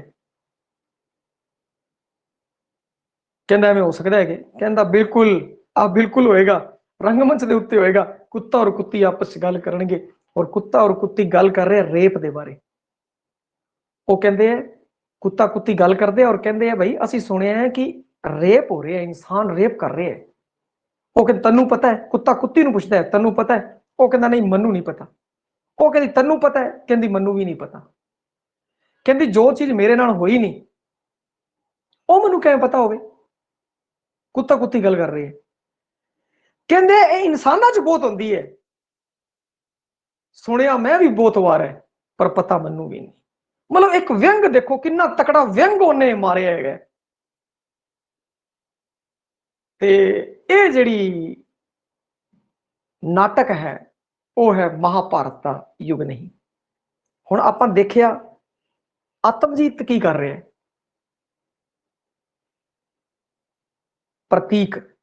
ਪ੍ਰਤੀਕਾਂ ਦੀ ਵਰਤੋਂ ਕਰ ਰਿਹਾ ਹੈ। ਭਲਾ ਕੈਮਲੂਪਸ ਦੀਆਂ ਮਛਲੀਆਂ ਹੈ, ਭਲਾ ਤਤੀ ਤਵੀ ਦਾ ਸੱਚ ਹੈ, ਭਲਾ ਮੁੜਿਆ ਲਾਮਾ ਤੋਂ ਹੈ, ਭਲਾ ਮੁਰਗੀ ਖਾਨਾ ਹੈ, ਭਲਾ ਮਹਾਭਾਰਤ ਦਾ ਯੁੱਗ ਹੈ, ਭਲਾ ਚਾਬੀਆਂ ਦੀ ਗੱਲ ਕੀਤੀ ਹੈ, ਭਲਾ ਉਹਨੇ ਸਾਰੰਗੀ ਦੀ ਗੱਲ ਕੀਤੀ ਹੈ। ਪ੍ਰਤੀਕ। ਔਰ ਦੇਖੋਗੇ ਕੈਮਲੂਪਸ ਦੀ ਮੱਛੀਆਂ 'ਚ ਜ਼ਰੂਰ ਇੱਕ ਪੇਂਡੂ ਜੀਵਨ ਤੋਂ ਸੰਬੰਧਿਤ ਹੈ, ਪਰੰਤੂ ਬਾਕੀ ਜਿਹੜੇ ਨਾਟਕ ਹੈ ਸ਼ਹਿਰੀ ਮੱਧ ਸ਼੍ਰੇਣੀ ਦੀ ਸਮੱਸਿਆਵਾਂ ਦਾ, ਸਮਾਜਿਕ ਸਮੱਸਿਆਵਾਂ ਦਾ ਸੰਤਾਪ ਉਹਦੀ ਪੇਸ਼ਕਾਰੀ ਹੈਗੀ ਹੈ। ਔਰ ਕਈ ਨਾਟਕਾਂ 'ਚ ਐਬਸਰਡਿਟੀ ਦੀ ਵਰਤੋਂ ਕੀਤੀ ਹੈ ਇਸ ਨੇ। ਔਰ ਨਾਟ ਕਲਾ ਮੰਦਰ ਅੰਮ੍ਰਿਤਸਰ ਦੇ ਅੰਦਰ ਸਥਾਪਿਤ ਕੀਤਾ। ਇੱਥੋਂ ਆਪਾਂ ਨੂੰ ਪਤਾ ਲੱਗ ਗਿਆ ਕਿ ਇਹ ਹੈ ਜੋ ਮਾਝੀ ਬੋਲੀ ਹੈ ਉਸ ਦੀ ਵਰਤੋਂ ਕਰਦਾ ਹੈ। ਹਾਂਜੀ